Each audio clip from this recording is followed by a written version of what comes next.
ಮುಕ್ತಿ ಎಂದರೆ ಬಂಧನದಿಂದ ಬಿಡುಗಡೆ ಹೊಂದುವುದು. ಬಂಧನ ಎಂದರೆ ಜನನ, ಮರಣ ಮತ್ತು ಅದಕ್ಕೆ ಕಾರಣವು ಪ್ರಾಪಂಚಿಕ ಸುಖಗಳ ಮೇಲಿನ ಆಸಕ್ತಿ. ಆಸಕ್ತಿಯಿಂದಲೇ ಬಂಧನವು ಹೆಚ್ಚಾಗುತ್ತಾ ಹೋಗುವುದು.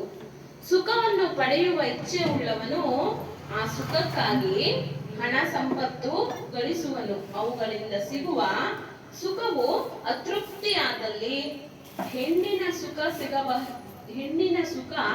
ಸಿಗಬಹುದೆಂದು ಲೈಂಗಿಕ ಕ್ರಿಯೆಯಲ್ಲಿ ತೊಡಗುವನು. ಈ ಸುಖದಲ್ಲೂ ಸಂಪೂರ್ಣ ತೃಪ್ತಿ ಸಿಗಲಿಲ್ಲವೆಂದು ಮಕ್ಕಳಲ್ಲಿ ಸುಖವನ್ನು ಹುಡುಕುವನು.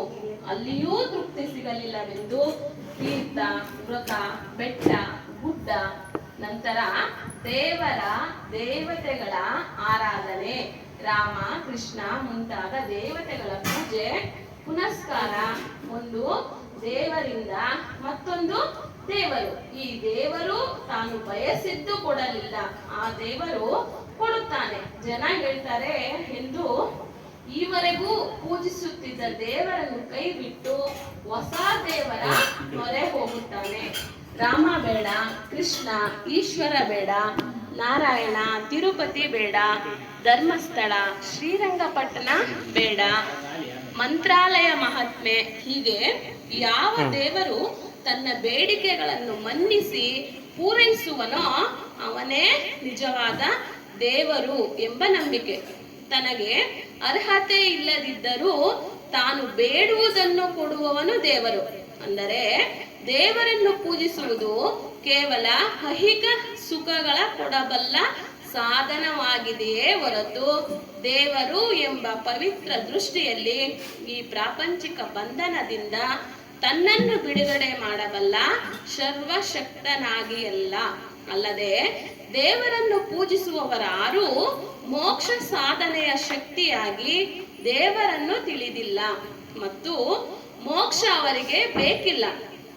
ಯಾಕೆಂದರೆ ಅವರು ದೇವರನ್ನು ಬೇಡುವುದು ತನಗೆ ಆ ಸುಖ ಕೊಡು, ಇದನ್ನು ಮಾಡು, ಈ ಸಿರಿ ಅನುಗ್ರಹಿಸು, ಈ ವ್ಯಾಜ್ಯ ಗೆಲ್ಲಿಸು ಮುಂತಾಗಿ ವ್ಯಾಮೋಹಗಳಿಗೆ ಒಳಗಾಗುವ ಬೇಡಿಕೆಗಳನ್ನೇ ಮಾಡುವ ಇವರು ಮೋಹ ತ್ಯಜಿಸುವುದು ಹೇಗೆ, ಮೋಕ್ಷ ಪಡೆಯುವುದು ಹೇಗೆ? ಇವರು ಬಯಸದ ಮೋಕ್ಷವನ್ನು ದೇವರು ಹೇಗೆ ಕೊಡುವನು ಅಂತ ಇಲ್ಲಿ ಕೇಳ್ತಾ ಇದ್ದಾರೆ. ಅಂದ್ರೆ ಜನರಿಗೆ ಮೋಕ್ಷದ ಆಶೆ ಇಲ್ಲ ಅಂದ್ಮೇಲೆ ದೇವರು ಹೇಗೆ ಕೊಡಬಲ್ಲ ಅಂತ ಗುರು ಕೇಳ್ತಿದ್ದಾರೆ. ಇಲ್ಲಿ ತೃಪ್ತಿಯೇ ಇಲ್ಲದ ಅತೃಪ್ತಿಯ ಜನರು ಶೂನ್ಯದಲ್ಲಿ ಸುಖವನ್ನು ಹುಡುಕುವರು. ಶೂನ್ಯದಲ್ಲಿ ಏನು ಸಿಗಬಲ್ಲದು?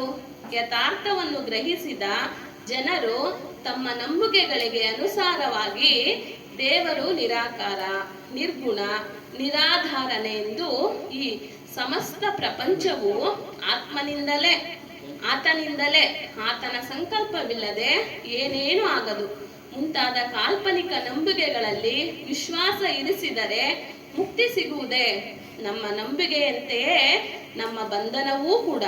ಬೆಂಕಿಯಲ್ಲಿ ಸುಡುವ ಶಕ್ತಿ ಇದೆ, ಆದರೆ ಬಂಧನ ಪಡೆಯುವ ಎಲ್ಲರಿಗೂ ಅದರ ಶಾಖ ತಗುಲುವುದು.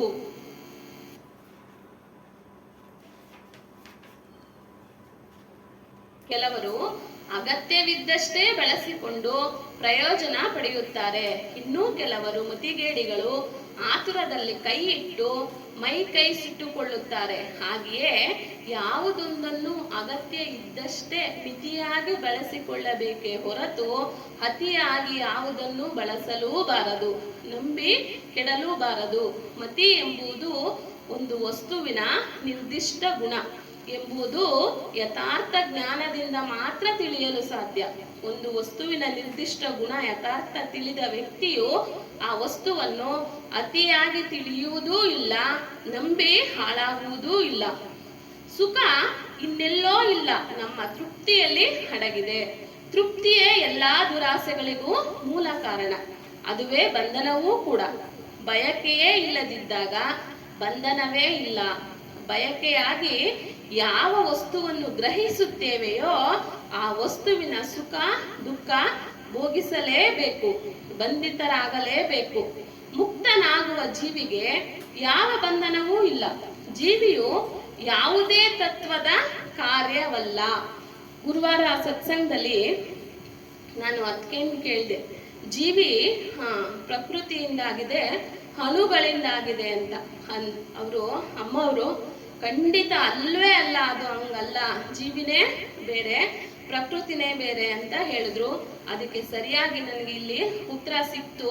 ಏನು ಅಂತ ಹೇಳಿದ್ರೆ, ಮುಕ್ತನಾಗುವ ಜೀವಿಯು ಯಾವ ಬಂಧನವೂ ಇಲ್ಲ. ಅಂದ್ರೆ ಅದು ಯಾವುದೇ ಸುಖ ದುಃಖವನ್ನು ಅದರಲ್ಲೂ ಸಿಕ್ಕೊಳ್ಳಲ್ಲ. ಮುಕ್ತನಾಗುವ ಜೀವಿಯು ಯಾವುದೇ ಬಂಧನವೂ ಇಲ್ಲ, ಮತ್ತೆ ಯಾವುದೇ ತತ್ವದ ಕಾರ್ಯವೂ ಅಲ್ಲ. ಅಂದ್ರೆ ಈ ಪಂಚಭೂತಗಳ ತತ್ವಗಳಿಂದ ಆಗಿರೋ ಅಂತದ್ದಲ್ಲ ಅದು ಅಂತ ನನ್ಗಿಲ್ಲಿ ಗೊತ್ತಾಯ್ತು.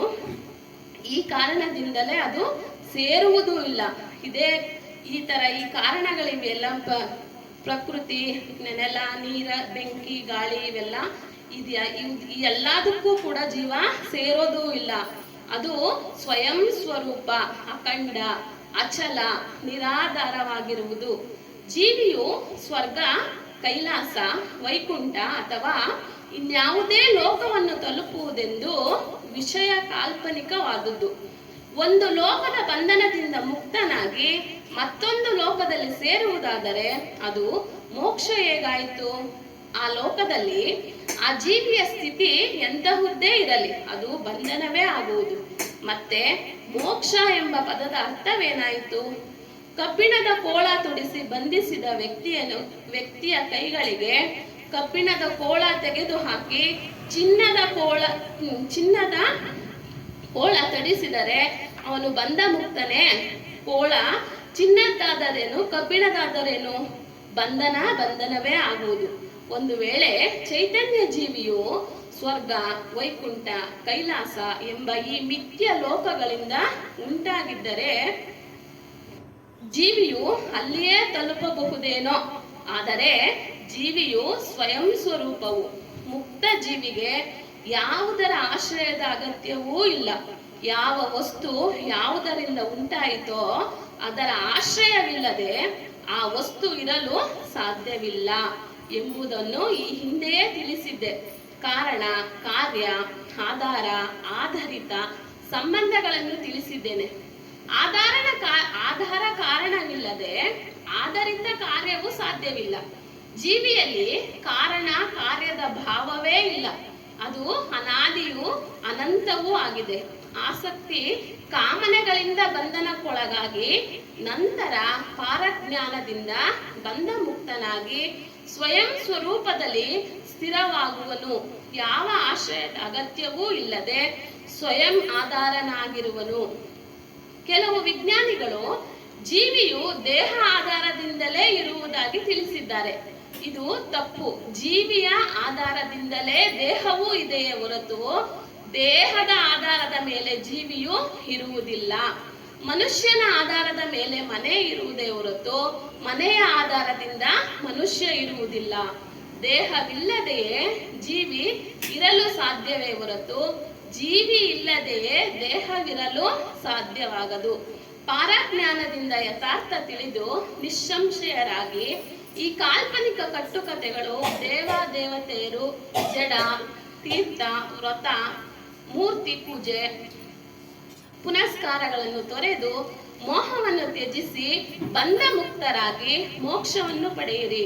ನಿತ್ಯವ್ಯಾಧಿಗಳಾಗಿ ಅಜ್ಞಾನದಿಂದ ಈ ಮಾನವ ಜನ್ಮವನ್ನು ಸಿಕ್ಕಿರುವ ಅವಕಾಶವನ್ನು ಹಾಳು ಮಾಡಿಕೊಳ್ಳಬೇಡಿ. ಸಂಸಾರವೆಂಬುದು ಮಹಾಸಾಗರದಂತೆ. ಈ ಮಹಾಸಾಗರವು ಸಂದೇಹ ರೂಪದ ಜಲದಿಂದ ತುಂಬಿರುತ್ತದೆ. ಜೀವಿಗಳು ಜಲಚರ ಪ್ರಾಣಿಗಳಂತೆ ಸಂದೇಹಗಳಲ್ಲಿ ಸಿಕ್ಕಿಕೊಂಡಿರುವಾಗ ಅದನ್ನು ಪರಿಹರಿಸುವ ಬದಲು ಜೀವಿಗಳನ್ನೇ, ಅಂದರೆ ಜಲಚರ ಜೀವಿಗಳನ್ನೇ ಕಬಳಿಸುವ ವಂಚಕರು, ಗುರುಗಳು, ಆಚಾರ್ಯರು, ಸ್ವಲಭಾಪೇಕ್ಷಿತ ಮತಸ್ಥಾಪಕರುಗಳು ಮುಂತಾದವರು ಬೆಸ್ತರಂತೆ ಶಿಕಾರಿ ಮಾಡುವ ಸಲುವಾಗಿ ತಮ್ಮ ಬಲೆಯನ್ನು ಹರಡಿರುತ್ತಾರೆ, ಗಾಳ ಹಾಕಿರುತ್ತಾರೆ. ಗಾಳದ ಕೊನೆಗೆ ಎರೆಹುಳು ಚುಚ್ಚಿ ಮೀನಿಗೆ ಆಸೆ ತೋರಿಸಿ ಹಿಡಿಯುವಂತೆ ಜೀವಿಗಳಿಗೆ ಕಾಲ್ಪನಿಕ ಸ್ವರ್ಗ, ವೈಕುಂಠ ಲೋಕ, ಭೋಗ ಭಾಗ್ಯ, ವಿಖ್ಯಾತ ಸೌಂದರ್ಯವತಿಯರಾದ ರಂಬೆ, ಊರ್ವಶಿ ಮುಂತಾದ ಅಪ್ಸರೆಯರ ಸಂಘ ಮುಂತಾದ ಸುಖಗಳ ಪ್ರಲೋಭಕ್ಕೆ ಒಳಗಾಗಿ ತಮ್ಮ ಬಲೆಯನ್ನು, ಜೀವಿಯನ್ನು ಹಾಕಿಕೊಳ್ಳುತ್ತಾರೆ. ತಿಳುವಳಿಕೆ ಇಲ್ಲದ ಜೀವಿಗಳು ಅವರ ಮಾತಿಗೆ ಮರುಳಾಗಿ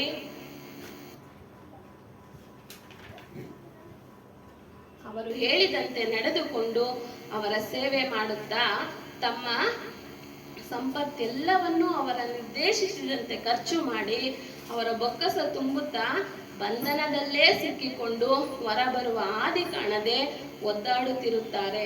ಈ ನಿರ್ದಯಿಗಳ ಸಂಘ ತೊರೆದು ವಾಸ್ತವವನ್ನು ಗ್ರಹಿಸಿ ಶಿಷ್ಯ ಪಾರಜ್ಞಾನದಿಂದ ಯಥಾರ್ಥವಾದಿಗಳಾಗಿ ಯಾವುದು ಉಚಿತ, ಯಾವುದು ಅನುಚಿತ ಎಂಬ ಅರಿವು ಪಡೆದು ಕಾಮ, ಕ್ರೋಧ, ಲೋಭ, ಮೋಹ, ಮದ, ಮತ್ಸರವೆಂಬ ಅರಿಷಡ್ವರ್ಗಗಳನ್ನು ತೊರೆದು ಮೋಕ್ಷ ಸಾಧಿಸು ಅಂತ ಗುರುಗಳು ಹೇಳ್ತಾ ಇದ್ದಾರೆ.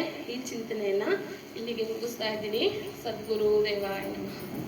बोलिए श्री सत्यनामादि कवि साहेब की जय, हनुमान साहेब की जय, गुरु माता जी की जय, सर्व संत महंत की जय. पूज्यರು ಪ್ರಾತಸ್ಮರಣೀಯರು ಸದ್ಗುರುಗಳಾದಂಥ ಸದ್ಗುರು ಶ್ರೀ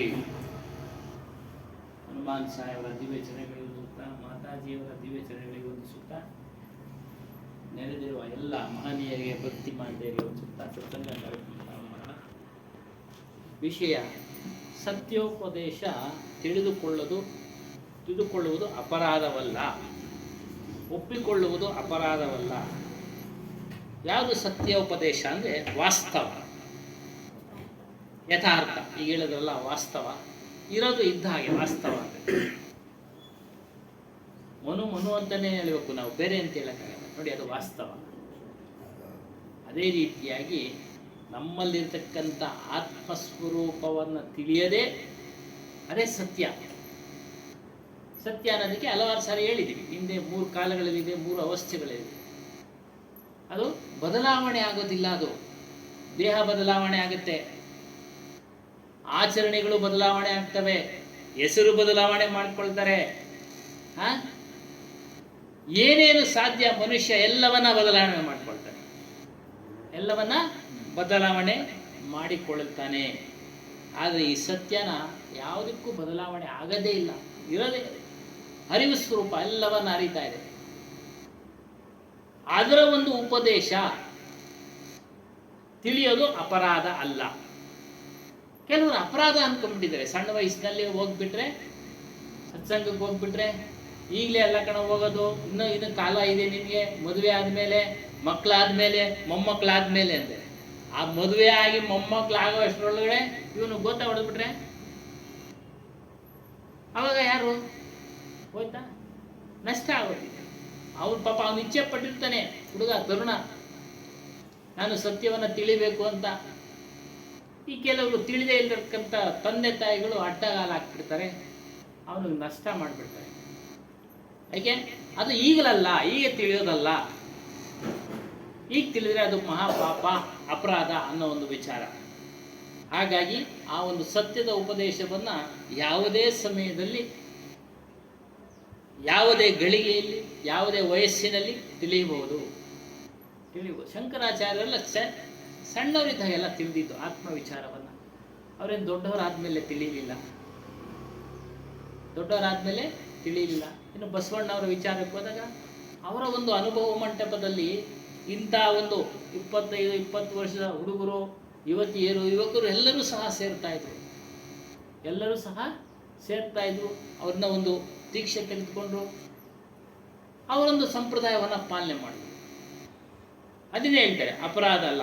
ಮಾನುಷು ತೈ ಬಡ ಪಾಪಿಯ ಅಕ್ಷರ ಗುರಿಹಿ ನಾ ಮಾನ್ ಬಾರ್ ಬಾರ್ ಬನ್ ಕೂಕಹಿ ಗರ್ಭ ಗರೆ ಅವರು ಧ್ಯಾನ. ಮನುಷ್ಯ, ನೀನು ಜಗತ್ತಿನ ಮೇಲೆ ಬಂದಿದ್ಯಪ್ಪ, ಆದರೆ ನಿಜವಾದ ಪುಣ್ಯದ ಕೆಲಸವನ್ನ ಮಾಡದೆ ದೊಡ್ಡ ಅಪರಾಧ ಮಾಡ್ತಾ ಇದೆಯಾ, ಪಾಪದ ಕೆಲಸವನ್ನ ಮಾಡ್ಕೊಂಡು ಹೋಗ್ತಾ ಇದೆಯಾ, ನಿನ್ನ ಕೆಲಸ ನೀನು ಮಾಡ್ಕೊಳ್ಳಿಲ್ಲ. ಯಾವುದು ನಿನ್ನನ್ನು ನಾನು ತಿಳಿಯೋ ಕೆಲಸ ಮಾಡಲಿಲ್ಲ, ಎಲ್ಲವನ್ನ ತಿಳಿದೆ, ಪ್ರಪಂಚವನ್ನ ತಿಳಿದೆ, ಅನೇಕ ವಿದ್ಯೆಗಳನ್ನು ತಿಳಿದೆ, ಎಲ್ಲವನ್ನ ತಿಳಿದೆ. ಆದರೆ ಮೂಲ ಏನಿದೆ ಅದನ್ನ ನೀನು ತಿಳಿಲಿಲ್ಲ. ಅದನ್ನ ನೀನು ಮತ್ತೆ ಹುಟ್ಟುವ ಒಂದು ಕಾರಣ ಆಯಿತು. ಸಚ್ಚೆ ಒಂದು ಒಳ್ಳೆ ಗುರುಗಳು ಹೇಳತಕ್ಕಂಥ ಈಗ ಹೇಳಿದ್ರಲ್ಲ, ಗುರುಗಳನ್ನ ನಾವು ಆರಿಸ್ಬೇಕು. ಏಕಾಏಕಿಯಾಗಿ ಒಂದೆರಡು ದಿನಕ್ಕೆ ಗುರುವನ್ನ ಅಂಗೀಕರಿಸ್ಕೊಂಡು ಮಾಡೋದಲ್ಲ. ಅಭ್ಯಾಸ. ಗುರು ಶಿಷ್ಯನನ್ನೇ ಯಾವ ರೀತಿ ಅವನು ಗಮನಿಸ್ತಾನೋ ಗುರು, ಅದೇ ರೀತಿ ಶಿಷ್ಯನು ಸಹ ಗುರುವಿನ ಒಂದು ವಿಚಾರಗಳನ್ನೆಲ್ಲ ಗಮನಿಸಬೇಕು. ಏಕಾಏಕಿಯಾಗಿ ದೀಕ್ಷೆ ತೆಗೆದುಕೊಳ್ಳೋದು ಎಲ್ಲ ಮಾಡಬಾರ್ದು. ಗುರುನೂ ಅಷ್ಟೇ ಕೊಡ್ಲೂಬಾರ್ದು.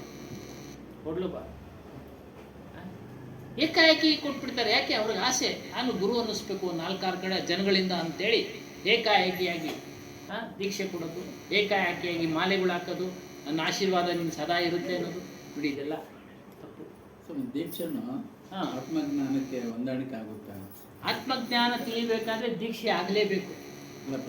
ಅದು ಅರಿವಾಗಬೇಕಾದ್ರೆ ನಿಮಗೆ, ನೀವು ವಿಚಾರ ತಿಳಿತಾ ಇದ್ದೀರಾ, ವಾದ ಮಾಡ್ತಾ ಇದ್ದೀರಾ, ಕೇಳ್ತಾ ಇದ್ದೀರಾ, ಮಾಡ್ತಾ ಇದ್ದೀರಾ, ಹೇಳ್ತಾ ಇದ್ದೀವಿ, ಎಲ್ಲರೂ ಹೇಳ್ತಾ ಇರ್ತಾರೆ.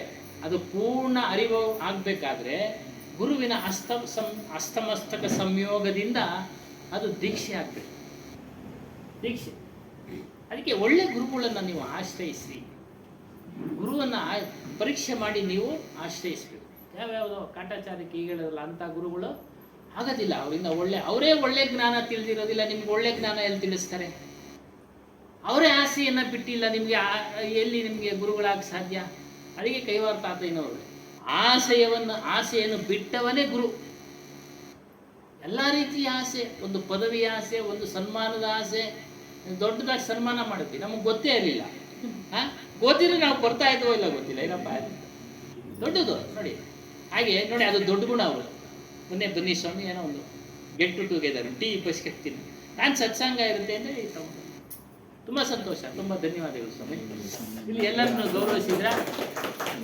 ಹಾಗಾಗಿ ಒಳ್ಳೆ ಗುರುಗಳನ್ನ, ಆ ಗುರುವನ್ನ ನಾವು ನೋಡಬೇಕು. ಅವ್ರ ಆಚಾರ ವಿಚಾರಗಳು ಹೇಳ್ದಂತೆ ಇದಾರ ಇಲ್ಲ, ಹೇಳ್ದಂತೆ ಇದಾರ, ಹೇಳೋದೊಂದು ಮಾಡೋದೊಂದು, ಅವರೆಲ್ಲ ಗುರುಗಳೆಲ್ಲ. ಅದಕ್ಕೆ ಹೇಳಿದ ಆಸೆಯನ್ನು ಬಿಟ್ಟವನ್ನೇ ಗುರು. ಒಂದು ಸನ್ಮಾನದ ಆಸೆ, ಒಂದು ಪದವಿಯ ಆಸೆ, ಒಂದು ಹಣದ ಆಸೆ. ಅದಕ್ಕೆ ಹೇಳ್ತಾರೆ ಕಬೀರ್ ಸಾಹೇಬರು, ಯಾವ ಸಾಧು ಹಣದ ಹಿಂದೆ ಹೋಗ್ತಾನೋ ಅವನು ಸಾಧು ಅಲ್ಲ. ಯಾವ ಸಾಧು ಒಂದು ಸನ್ಮಾನವನ್ನು ಇಷ್ಟಪಟ್ಟು ಅದರಿಂದ ಹೋಗ್ತಾನೋ ಅವನು ಸಾಧು ಅಲ್ಲ. ಅವನು ಸಾಧು ಗುರು ಆಗಕ್ಕೆ ಸಾಧ್ಯ ಇಲ್ಲ, ಸಾಧುನೂ ಅಲ್ಲ. ಸುಮ್ಮನೆ ಮೇಲ್ನೋಟಕ್ಕೆ ಬಟ್ಟೆಗಳು ಹಾಕ್ಕೊಂಡ್ಬಿಟ್ಟು ಇರ್ತಾರೆ, ವೇಷಗಳು ಹಾಕ್ಕೊಂಡು. ನೀವು ಅವ್ರನ್ನ ಗಮನಿಸಿ. ಅದಕ್ಕೆ ಹೇಳಿ, ಗುರುಕೋ ಕೀಜೆ ಜಾನಿಗೆ. ಗುರುವನ್ನು ಮಾಡಬೇಕಾದ್ರೆ ಚೆನ್ನಾಗಿ ತಿಳಿದು ಮಾಡಿ. ಅದರಿಂದ ಅದು ಹೇಳ್ತಾರೆ, ಸಚ್ಚೇ ಗುರು. ಉಪದೇಶ ಕೊಡ್ತಾರೆ ಒಳ್ಳೆ ಗುರುಗಳು, ಆದರೆ ನೀನು ಅದ್ರ ಕಡೆ ಗಮನ ಕೊಡಲ್ಲ. ಸತ್ಯದ ವಿಚಾರವನ್ನು ತಿಳಿಸ್ತಾರೆ, ಸತ್ಯ ವಿಚಾರ, ಜಡಚೇತನದ ವಿಚಾರ ತಿಳಿಸ್ತಾರೆ. ಇಂಥ ಗುರುಗಳು ನೀನು ಉಪದೇಶ ಕೊಟ್ಟರು ನೀನು ತೆಗೆದುಕೊಳ್ಳೋದಿಲ್ಲ, ನೋಡೋದು ಮಹಾಪಾಪ ಆಗಿದೆ. ಮಹಾಪಾಪ ಆಗಿದೆ. ಅದರಿಂದ ನೀನು ಆ ಒಂದು ಸತ್ಯ ಯಾವುದು ಅಂದರೆ ನಮ್ಮೆಲ್ಲರ ಸ್ವರೂಪ ಅಜರ, ಅಮರ, ಅವಿನಾಶಿ, ನಮ್ಮ ಸ್ವರೂಪ ಆತ್ಮ, ಸತ್ಯನಾಮ. ಆ ಒಂದು ವಿಚಾರವನ್ನ ಯಾರು ನಿನಗೆ ತಿಳಿಸ್ತಾರೋ ಅದನ್ನು ಕೇಳುವಂತನಾಗು, ತಿಳಿದುಕೊಳ್ಳುವಂತನಾಗು. ಒಂದು ಪ್ರಶ್ನೆಗಳು ಆಗ್ತಾ ಇರ್ತಾರೆ. ಏನು? ಒಳ್ಳೆ ಜ್ಞಾನ ಸಂಪನ್ನನಾದ ವ್ಯಕ್ತಿ ಇಡೀ ಪ್ರಪಂಚದಲ್ಲಿ ಇದ್ದಾನೆಯೇ? ಪ್ರಶ್ನೆ.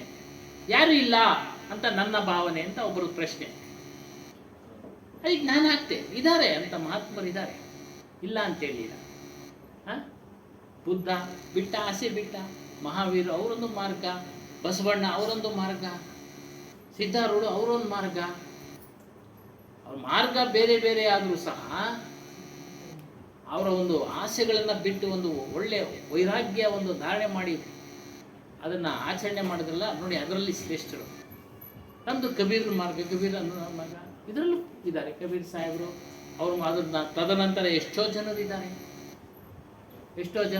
ಇದ್ದಾರೆ. ಸಾಧುಗಳೇ ಆಗಬೇಕು ಅನ್ನೋದೇನಿಲ್ಲ, ಬ್ರಹ್ಮಚಾರಿಗಳೇ ಆಗಬೇಕು ಅನ್ನೋದೇನಿಲ್ಲ. ನಮ್ಮ ಕಣ್ಣು ಮುಂದೆ ನಮ್ಮ ವಿಜಯಪುರ ಜ್ಞಾನಯೋಗ ಅದನ್ನೇ ಅದೇ ಆಗಲೇ ಮಾತಾಡ್ತಾ ಇದ್ದೆ. ಹೌದು ನೋಡಿ, ಇದು ಸ್ವಾಮಿ ಅವರು ನಮಸ್ಕಾರ. ಅವಾಗಲೇ ಮಾತಾಡ್ತಾ ಇದ್ದೆ. ಅದನ್ನೇ ಈ ಒಳ್ಳೆ ಆಚರಣೆಯಿಂದ ಕೂಡಿರ್ತಕ್ಕಂಥ ಅವರು ಯಾವುದೇ ಪಂಥದವರಾಗಿರಲಿ ಸ್ವೀಕಾರ ಮಾಡಿ, ಅವರು ಗೌರವಿಸಿ. ನಮ್ಮಲ್ಲಿ ಭ್ರಮೆಗಳನ್ನು ತುಂಬಿದ್ದಾರೆ, ತಪ್ಪು ತಿಳುವಳಿಕೆಯನ್ನು ತುಂಬಿದ್ದಾರೆ. ಏನೋ ಮದುವೆ ಆಗದೆ ಇರೋವ್ರ ಕಡೆಯಿಂದ ದೀಕ್ಷೆ ತೆಗೆದುಕೊಂಡ್ರೆ ಮೋಕ್ಷ ಸಿಕ್ಬಿಡುತ್ತೆ ನೋಡಿ. ಆ ಭ್ರಮೆ ನಿಜಗುಣಾನಂದ ಸ್ವಾಮಿಗಳು ಹೇಳ್ತಾರೆ, ಅವರು ವಚನ ಹೇಳ್ತಾ ಇದ್ದಾರೆ. ಅವರೊಂದು ಗುರು ಒಂದು ಮಾಡ್ತಾ ಇದ್ದಾರೆ ಬಾಗಲಕೋಟೆ ಗುಳದಗುಡ್ಡದಲ್ಲಿ ಒಂದು ತಿಂಗಳ ಕಾಲ ಏನೋ ಒಂದು ಪ್ರೋಗ್ರಾಮ್ಗೆ ಹೇಳ್ತಾ ಇದ್ದಾರೆ. ಏನು ಭ್ರಮೆ? ಮಕ್ಕಳಾಗದೆ ಇದ್ರೆ ಮೋಕ್ಷ ಇಲ್ಲ, ಗಂಡು ಮಕ್ಕಳಾಗದೆ ಇದ್ರೆ ಮೋಕ್ಷ ಇಲ್ಲ, ಮದುವೆ ಆಗಲೇಬಾರ್ದು, ಇವೆಲ್ಲ ಏನು ಇಲ್ಲ ಸ್ವಾಮಿ. ಎಲ್ಲ ಮನಸ್ಸಿನ ಮೇಲೆ ನಿಯಂತ್ರಣಗೊಂಡಿದೆ. ಅವರವರ ಮನಸ್ಸಿನ ಮೇಲೆ, ಗೃಹಸ್ಥನಾಗಲಿ, ಸಾಧು ಆಗಲಿ, ಸನ್ಯಾಸಿ ಆಗಲಿ, ಎಲ್ಲ ಮನಸ್ಸಿನ ಮೇಲೆ, ಅವರವರ ಮನಸ್ಸಿನ ಮೇಲೆ. ಆ ಮನಸ್ಸನ್ನ ನೀನು ನಿಗ್ರಹ ಮಾಡಪ್ಪ. ಮನಸ್ಸನ್ನ ನಿಗ್ರಹ ಮಾಡು. ಮನಸ್ಸಂದ್ರೇನು? ಫಸ್ಟ್ ಆಲೋಚನೆಗಳ ರಾಶಿ, ಆಲೋಚನೆಗಳ ಗುಂಪೆ ಮನಸ್ಸು. ಆ ಮನಸ್ಸಿನಲ್ಲಿ ನಾವು ಒಂದೇ ಒಂದು ಯೋಚನೆ ಇಟ್ಕೊಂಡಿದೀವ? ಇಲ್ಲ. ಬೆಳಿಗ್ಗೆ ಎದ್ದೆಲ್ಲ ಕೂಡ ಹಲವಾರು ಯೋಚನೆಗಳು, ಹಲವಾರು ಆಲೋಚನೆಗಳು. ಅದನ್ನ ನೀನು ನಿಗ್ರಹ ಮಾಡಬೇಕು. ಅದನ್ನ ನಿಗ್ರಹ ಮಾಡಿ. ಯಾವುದರಿಂದ? ದುಷ್ಟ ಕಾರ್ಯಗಳ ಕಡೆ ಹೋಗದ ಹಾಗೆ ಅವುಗಳನ್ನ ತಡೆದು ನಿಲ್ಲಿಸಿಕೊಳ್ಬೇಕು. ಮನಸ್ಸನ್ನ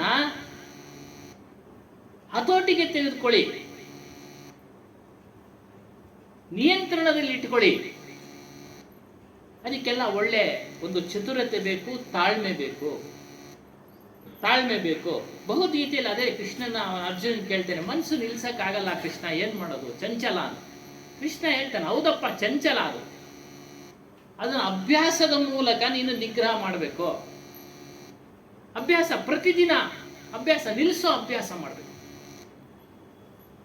ನಿಲ್ಲಿಸೋ ಅಭ್ಯಾಸ, ಅದಕ್ಕೆ ಒಂದು ಗುರುತು ಕೊಡಬೇಕು. ನಿಲ್ಸೋದಿಕ್ಕೆ ಏನು? ಒಂದು ಗುರುವನ್ನ ಸ್ವೀಕರಿಸಿ ಅವ್ರ ಚಿತ್ರಪಟನ ನಮ್ಮ ಮುಂದೆ ಇರೋ ಹಾಗೆ, ಅವರು ಪ್ರತ್ಯಕ್ಷವಾಗಿ ನಮ್ಮ ಮುಂದೆ ಇರೋ ಹಾಗೆ ಭಾವಿಸಿಕೊಂಡು ಆ ಮನಸ್ಸನ್ನ ಅವ್ರನ್ನ ಸ್ಮರಣೆ ಮಾಡೋದ್ರ ಮೂಲಕ ನೀನು ನಿಗ್ರಹ ಮಾಡು. ಅದೇ ಅಭ್ಯಾಸ. ಆಮೇಲೆ ವೈರಾಗ್ಯನೇ ಈ ವಿಷಯಗಳ ಮೇಲೆ ಇರತಕ್ಕಂಥ ಆಸೆಯನ್ನ ಕಡಿಮೆ ಮಾಡ್ಕೊಳ್ತಾ ಹೋಗ್ಬೇಕು. ಇದಕ್ಕೆ ದೃಢವಾದ ಸಂಕಲ್ಪ ಬೇಕು. ಸಂಕಲ್ಪ ಅಂದ್ರೆ ಏನು? ನಿರ್ಣಯ ಮಾಡ್ಕೊಳ್ಬೇಕು. ನಾವು ಇದನ್ನ ಸಾಧಿಸಲೇಬೇಕು, ನಮ್ಮ ಸ್ವರೂಪವನ್ನ ತಿಳಿಲೇಬೇಕು. ಇದು ಸಂಕಲ್ಪ ಅನ್ನೋದಕ್ಕೆ ಪದದ ಅರ್ಥ ನಿರ್ಣಯ ಮಾಡ್ಕೊಳ್ಬೇಕು. ನಾವು ನಿಮ್ಮ ಮನಸ್ಸಿನ ಹೊಳವಕ್ಕೂ ನಿಮ್ಮ ಮನಸ್ಸನ್ನ ಬದಲಾವಣೆ ಮಾಡಲಿಕ್ಕೆ ಸಾಧ್ಯ ಇಲ್ಲ. ಅದೆಲ್ಲ ಚಮತ್ಕಾರಗಳು, ಅವೆಲ್ಲ ಸುಳ್ಳು. ಹಿಪ್ನಾಟಿಸಮ್ ಮಾಡಿ ನೀನು ಹಿಂದಿನ ಜನ್ಮದಲ್ಲಿ ಅದಾಗಿದೆ ಇದಾಗಿದೆ, ಅದೆಲ್ಲ ಸುಳ್ಳು, ನಂಬಬೇಡಿ. ಅವ್ರು ಹೇಳ್ತಾರೆ ನಿಜಗುಣಾನಂದ ಸ್ವಾಮಿಗಳು. ಇದ್ರ ಬಗ್ಗೆ ಸುಮಾರು ವರ್ಷದ ಕೆಳಗಡೆ ನಮ್ಮ ಸ್ನೇಹಿತರ ಜೊತೆ ವಾದ, ಅವಾಗೇ ಹೇಳಿದೆ ನಾನು, ಅವೆಲ್ಲ ಸುಳ್ಳು ಸ್ವಾಮಿ ಅಂತ. ಅವೆಲ್ಲ ಸುಳ್ಳು, ಅದನ್ನ ನಂಬಬೇಡಿ. ಇದೇ ಹೇಳ್ತೇನೆ, ಮನಸ್ಸು ಅಭ್ಯಾಸದಿಂದ ನೀನು ನಿಗ್ರಹಿಸ ಮಾಡು. ವೈರಾಗ್ಯದಿಂದ ನಿಗ್ರಹ ಮಾಡು. ಅಭ್ಯಾಸ ಮತ್ತು ವೈರಾಗ್ಯ ಇವುಗಳೇ ಮನೋನಿಗ್ರಹದ ಮೂಲ ಸೂತ್ರಗಳು. ಪ್ರತಿನಿತ್ಯ ಅಭ್ಯಾಸ ಮಾಡಬೇಕು ಮತ್ತು ನಿರ್ಣಯಿಸ್ಕೊಳ್ಬೇಕು. ಈ ಟೈಮ್ಗೆ ನಾನು ಕುಳಿತುಕೊಂಡು ನಾನು ನಮ್ಮ ಗುರುಗಳನ್ನ ಸ್ಮರಣೆ ಮಾಡಬೇಕು. ನಿಮ್ಗೆ ಯಾವುದೇ ಗುರುಗಳಾಗಿರ್ಬೋದು, ಅದು ಇಂಥ ಗುರುನೇ ಅಂತೆಲ್ಲ. ನೀವು ಮಾಡಿದ್ದೀರಾ ಗುರುಗಳು, ಮಾಡಿ ಅವ್ರದ್ದೇ ಸ್ಮರಣೆ ಮಾಡಿ. ಮನಸ್ಸನ್ನ ನಿಗ್ರಹ ಮಾಡೋದಕ್ಕೆ ಇವೆಲ್ಲ. ಆಮೇಲೆ ಆಹಾರ ಶುದ್ಧವಾಗಿರ್ಬೇಕು. ನೋಡಿ, ಆಹಾರದ ಬಗ್ಗೆ ಹೇಳ್ತಾರೆ. ಮಾಂಸಾಹಾರ ಸೇವನೆ ಮಾಡೋದ್ರಿಂದ, ಮದ್ಯಪಾನ ಸೇವನೆ ಮಾಡೋದ್ರಿಂದ, ನಶೆಯ ಯಾವುದೇ ಪದಾರ್ಥಗಳು ಸೇವನೆ ಮಾಡೋದ್ರಿಂದ ಮನಸ್ಸು ನಿಲ್ಲುವುದಿಲ್ಲ. ಮನಸ್ಸನ್ನ ನಿಗ್ರಹ ಮಾಡೋದಕ್ಕೆ ಸಾಧ್ಯ ಇಲ್ಲ. ಮನಸ್ಸನ್ನ ನಿಗ್ರಹ ಮಾಡಬೇಕಾದ್ರೆ ಅವುಗಳನ್ನ ಬಿಟ್ಟು ಗುರುಸ್ಮರಣೆ ಮಾಡಬೇಕು. ಮನಸ್ಸನ್ನ ದುರ್ಬಲಗೊಳಿಸುವ ಕಾರಣಗಳು ಬರ್ತಾನೆ ಇರ್ತವೆ, ಕೆಲಸ ಕಾರ್ಯಗಳು ಬರ್ತವೆ. ಅವುಗಳನ್ನೆಲ್ಲ ಪಕ್ಕಕ್ಕೆ ತೊಳ್ತಾ ಇರಬೇಕು. ಯಾವಾಗಲೂ ನೀವು ಅದನ್ನು ಮಾಡ್ತಾ ಇದ್ರೆ ನೀನು ಮನಸ್ಸನ್ನು ನಿಗ್ರಹ ಮಾಡ್ಬೋದು. ಅದಕ್ಕೆ ಹೇಳ್ತಾರೆ, ಎಷ್ಟೇ ಅರ್ಜುನ ವ್ಯಕ್ತಿ ಎಷ್ಟೇ ಚತುರನಾದರೂ, ಪ್ರಯತ್ನಶೀಲನಾದರೂ, ಇಂದ್ರಿಯಗಳು ಅಂತವನ ಮನಸ್ಸನ್ನು ಬಲವಂತವಾಗಿ ಸೆಳೆದುಕೊಂಡು ಬಿಡ್ತವೆ, ಬಲಾತ್ಕಾರವಾಗಿ ಸೆಳೆದು ಬಿಡ್ತವೆ. ಆತ್ಮೀಯ ಸ್ನೇಹಿತ ಬಂದ್ಬಿಟ್ಟ ಬಹಳ ದಿನಕ್ಕೆ, ಬಾಪ ಬಹಳ ದಿನಕ್ಕೆ ಬಂದ್ಬಿಟ್ಟಿದ್ದಾನೆ, ಹೋಗ್ಲೇಬೇಕು, ಅದಕ್ಕೊಂದು ಸಮಯ ಕೊಟ್ಟು ಒಂದು 5 ನಿಮಿಷ ಕುಳಿತುಬಿಡಿ, ಅಲ್ಲ ಒಂದು 5 ನಿಮಿಷ ಆ ಸಮಯದಲ್ಲಿ ಕಡಿಮೆ ಮಾಡ್ಕೊಳ್ಳೋಣ. ಆದರೆ ತಕ್ಷಣ ಅದನ್ನು ಬಿಟ್ಟು ಎದ್ದೋಗ್ಬಾರ್ದು, ತಕ್ಷಣವೇ ಬಿಟ್ಟು ಎದ್ದೋಗ್ಬಾರ್ದು. ನಾವು ನಮ್ಮ ಸಮಯ ಅಲ್ಲಿ ಮೀಸಲಿದೆ, ಬೆಳಿಗ್ಗೆ 6ರಿಂದ 7 ಗಂಟೆ ಮೀಸಲಿದೆ, ಮಾಡೋಣ. ಒಂದು ಒಳ್ಳೆ ಉಪನ್ಯಾಸ ಕೊಡ್ತಕ್ಕಂಥ ಏನಮ್ಮ, ಏ ಅರ್ಜುನ, ವ್ಯಕ್ತಿ ಎಷ್ಟೇ ಚತುರನಾದರೂ, ಚತುರ ಅಂದ್ರೆ ಬುದ್ಧಿವಂತ, ನಮ್ಗಿನ್ನ ಬುದ್ಧಿವಂತರು ಮೇಡಮ್ನವರು, ಅದಕ್ಕೆ ಹೇಳ್ತಾವ್ರೆ ಏನಮ್ಮ, ಅದಕ್ಕೇನೆ ಬುದ್ಧಿವಂತ, ಅದನ್ನೇ ನಾನು ಹೇಳಿದ್ದು ಚತುರರು ಅಂತ. ಪ್ರಯತ್ನಶೀಲನಾದರೂ ಪ್ರಯತ್ನ ಪಡ್ತಾನೆ ಇರ್ತಾನೆ. ಇಂದ್ರಿಯಗಳು ಅಂತವನ ಮನಸ್ಸನ್ನು ಬಲವಂತವಾಗಿ ಹೇಳ್ಕೊಳ್ತವೆ. ಯಾಕೆಂದರೆ ಚಲಿಸುತ್ತಿರುವ ಇಂದ್ರಿಯಗಳನ್ನು ಯಾವ ಮನಸ್ಸು ಅನುಸರಿಸುತ್ತಿದೆಯೋ ಅಂತವನ ಪ್ರಜ್ಞೆಯನ್ನು ನೀರಿನಲ್ಲಿರುವ ದೋಣಿಯು ಬಲವಾದ ಗಾಳಿಯನ್ನು ಒಡೆದುಕೊಂಡು ಹೋಗುವಂತೆ ಹೊರಟೋಗುತ್ತೆ. ನೀರ್ ಮೇಲೆ ಇರ್ತಕ್ಕಂಥ ದೋಣಿನ ಗಾಳಿ ಹೊಡ್ಕೊಂಡು ಹೋಗ್ಬಿಡುತ್ತಲ್ಲ, ಹಂಗೆ ಹೊಡ್ಕೊಂಡು ಹೋಗ್ಬಿಡುತ್ತೆ. ಎಚ್ಚರ ಇರೋ, ಅಭ್ಯಾಸ ಮಾಡಿದ್ರೆ ಖಂಡಿತ ನೀನು ಮನಸ್ಸನ್ನ ನಿಯಂತ್ರಣ ಮಾಡ್ಬೋದು.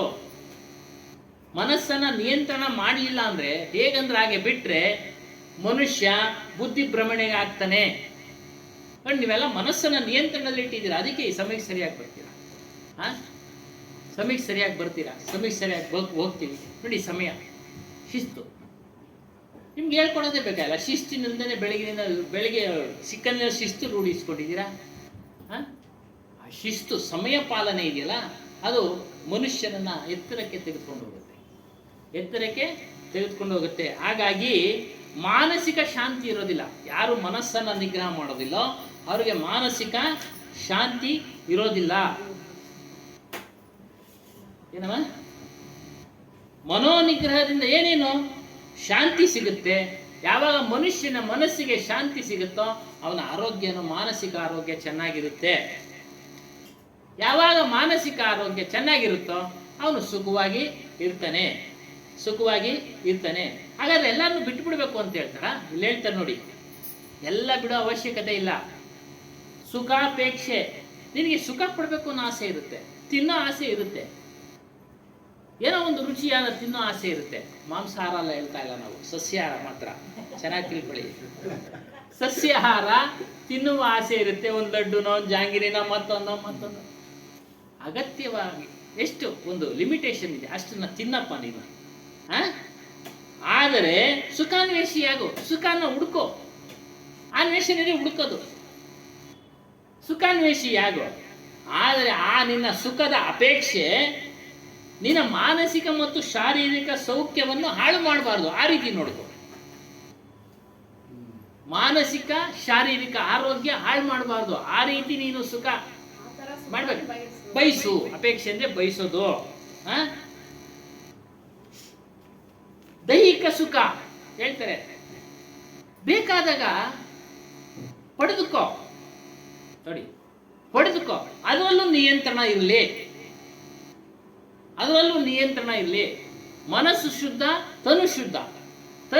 ಸ್ನಾನ ಮಾಡೋದು ನಮ್ಮ ಒಂದು ಮೈ ಮೇಲಿನ ಕ್ರಿಮಿಗಳು ಹೋಗೋದಕ್ಕೆ ಮತ್ತೆ ಕೊಳೆ ಹೋಗೋದಕ್ಕೆ. ತನು ಶುದ್ಧ ಅಂದ್ರೆ ಏನು?